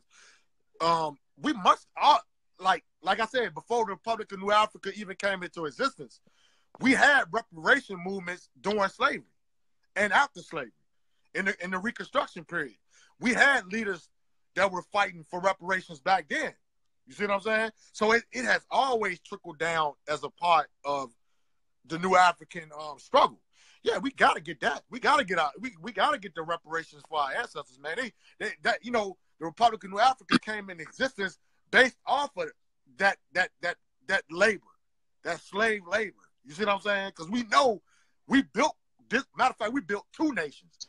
We built the United States of America, and we built the provisional government of the Confederate States. You see what I'm saying? Because a lot of people tend to forget the Confederacy. That was a country and a nation of their own. Right. You see what I'm saying? That's where the Civil War came from. Exactly. Mm-hmm. You see what I'm saying? Our ancestors built two white nationalist nations. Mm-hmm. So at the end of the day, you see what I'm saying? By us building their nations up, shit, for free, you see what I'm saying? Like, oh no, we need that. We need that money. And it's not really, and it's the thing people need to get in their head. It's not really solely based off of money. Right. Yes, compensation is a part of that. Land. We want the land. You see what I'm saying? We want the land, and of course, we want the compensation, because we're gonna take that compensation and build up programs and stuff for us to begin to heal our people. You see what I'm saying? So, Asante. Queen Mother Moore and Amari Obadeli is who we call the father and mother of reparations. Go ask Mama Key. So when they came into building the PGRNA, That was the first thing that they fought for, was reparations. That was their whole strategy from the get-go, which is the NCOBRA. The NCOBRA organization. Right. That's the organization that's fighting for the reparations of PGRNA, NCOBRA, if you ever heard of it. Yes, sir. And Queen Mother Moore, we know Queen Mother Moore, she fought for reparations all her life. Mm-hmm. To the day she died, mm-hmm. Queen Mother Moore was fighting for reparations for new African people. Till the day Imari Obadeli died, he was fighting for reparations for our people because he understood why we're fighting for reparations. Hold it right there. You see what I'm saying? Right there. Hi. Hold it right there. All right. Exactly. Like Comrade Kweli said, reparations is in the Declaration of the Independence of the RNA. Right. So, you know, there's no RNA without, you know what I'm saying, that being in our struggle. That's part of our struggle. Right. You see what I'm saying? That's a demand itself. Right. Like you just stated, that's a demand. So, you know, it's a whole history behind this reparation thing. It ain't nothing we just started fighting for. You see what I'm saying? Like, it's a part of the struggle. And it's one of the most important parts of our struggle because we need that land. That's part of the package. Mm-hmm. That land and them compensations so that we can build these programs, so we can build this industry, so we can build this economy. That's what's going to help us build it. Because at the end of the day, that's basically saying this is for the damages you cause on our people. Mm-hmm. That's damages. You see what I'm saying? So anything of that nature, whether it's healthcare, compensation, education, statues, even statues. You see what I'm saying? Mm-hmm. Putting up memorials for our ancestors. That's reparations. Right. You see what I'm saying? Because it's holding them accountable for the damages that they caused our ancestors. And they continuing to cause us right now. Because we still in the Ma'afa. We still being damaged. You see what I'm saying? So man, that shit is piling up. Man, speaking of statues, you know, it's crazy that I done been about 15 states this year. And in every state, I see a statue of some European that, if you do the research on it, he was a killer of African people. Exactly. Right? Exactly. But if we go anywhere, we don't see no statues of us. That's part of our problem because we can most definitely pull our resources and make that happen. But you know, I went to the to the Martin Luther King Museum, and right in the front, I heard about it, but right in the front, there's a statue of Gandhi, not a statue of Martin Luther King, but a statue of Gandhi. Really? Damn, brother! When I seen it on Hidden Colors, and I never got a chance to actually go to it and check it out. So exactly, I got a chance to check it out last week, and brother, I was so disappointed in the family to have a statue of this man and not exactly of your father. Oh my goodness! Right in the front of it, I was like, "Did y'all do any research?" Yeah, man. I don't get that one. I don't get that one. But see, you know, hey, man, too many of our people are miseducated about Gandhi, man. You know what I mean? So it's the way the white man perpetrated Gandhi to the world. You know what I'm saying? In a sense, you know what I'm saying? But I'm glad that whole struggle, though. That whole struggle was exactly because he was dealing with the British, right? And the British had a kind of a heart towards the Indians or whatever. Yep. So they eased up off of them. Yeah. You can't compare that struggle with our struggle. Exactly. Number one, because our struggle started way before we got here. Mm-hmm. You know what I'm saying? So exactly. Yeah, sometimes we kind of look at it and say, well, if they could do it over there, we could do it over here. Well, you can't necessarily say that. Yeah. You know? And it goes back to, I'm glad you brought up the statue thing because it goes back onto what was happening all last year. All this arguing and fussing and fighting over Confederate statues. You see what I'm saying? And I don't know if you noticed, but I had a major problem with that because at the same time, I felt that we missed out on a lot of opportunity behind that because instead of us fighting to take down the Confederate statues, We should have been holding them mother effers accountable to put up black statues. Right. We should have took the opportunity to fight to put up black statues. Right. You see what I'm saying? And that's what I was doing that whole year last year in Richmond, Virginia. Which Richmond, Virginia was the capital of the Confederacy. You see what I'm saying? Of the South.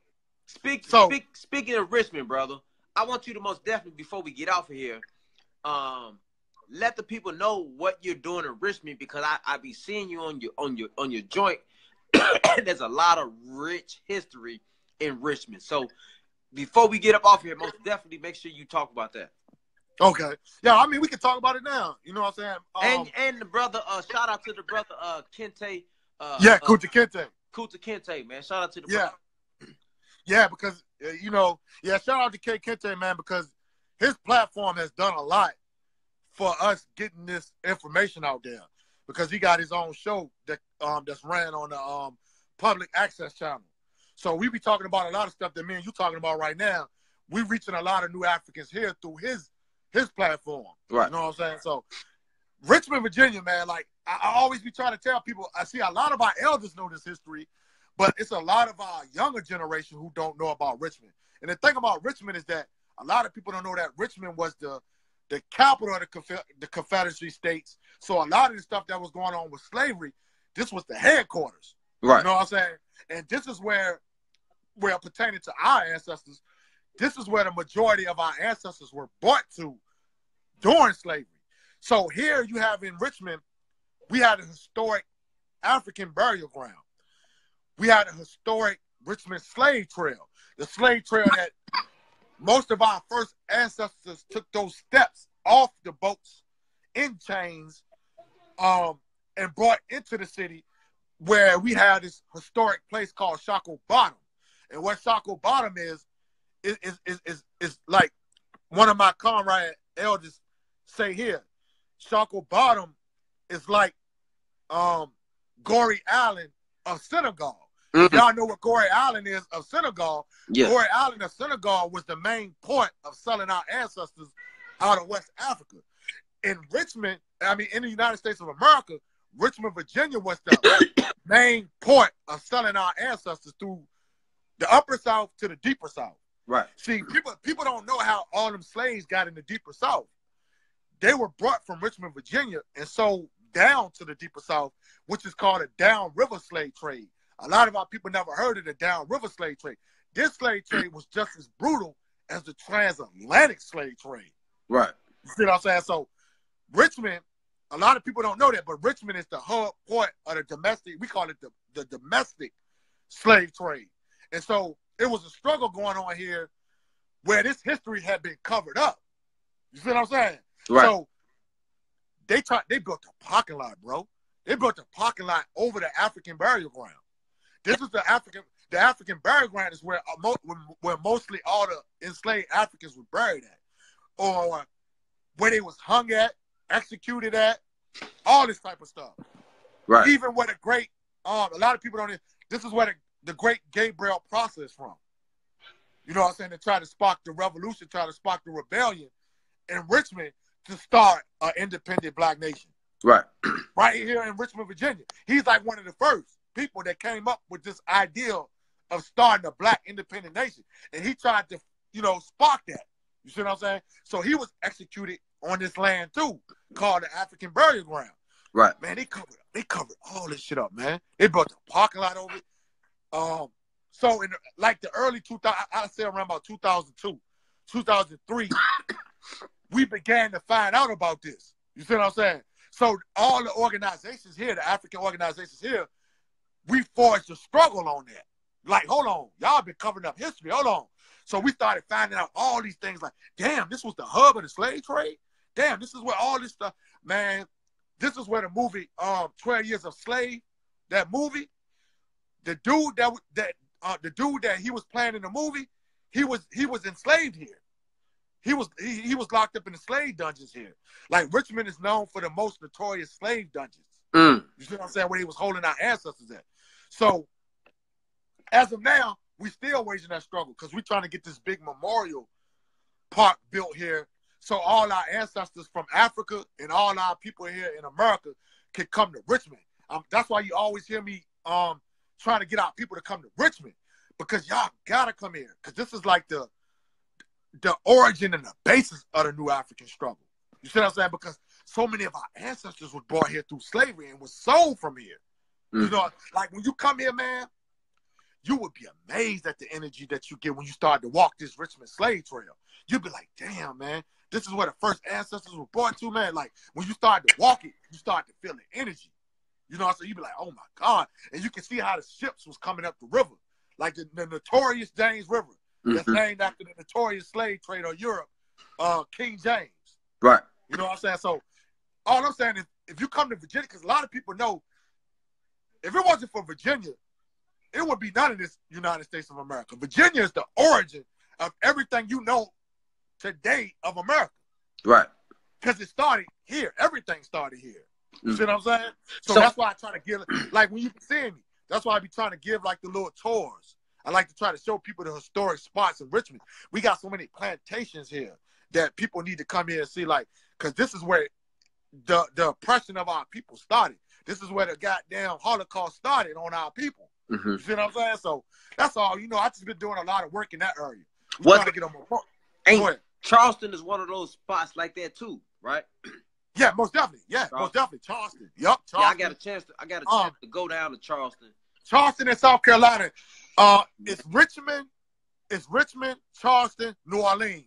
Those were the three main trading hub ports of trading our ancestors. Right. But at first, it was Richmond at first by itself.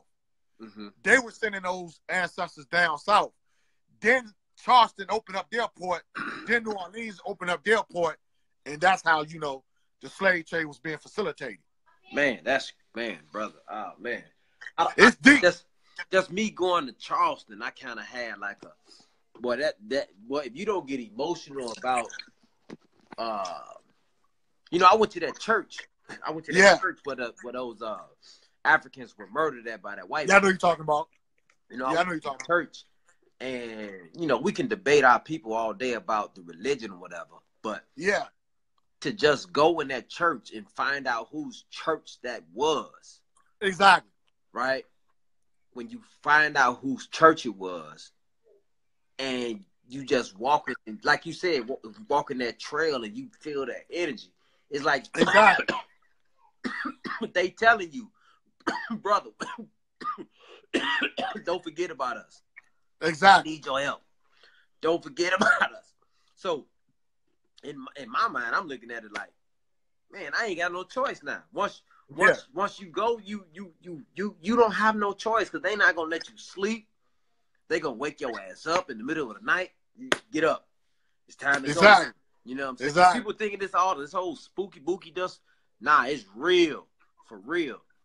I gotta get a chance. I gotta go out there and visit. I haven't visited that yet. I haven't been. That's one spot I ain't been to yet.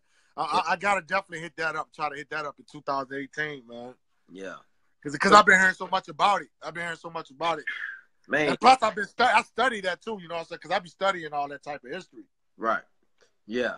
But my brother, it's most definitely been a blessing. Well, thank you, bro. We most definitely been chopping it up, trying to get you on here for the longest time.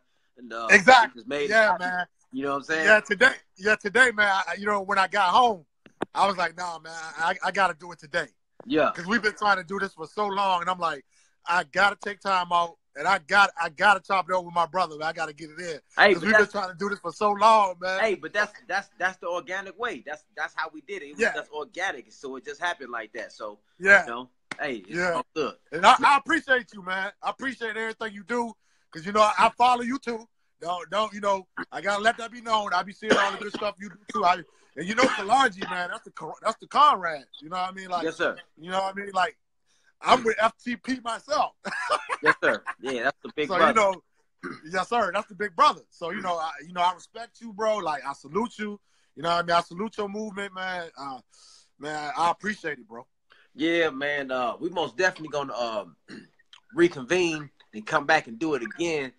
Oh yeah. Definitely want to get the drums beaten for March 1st. Yeah.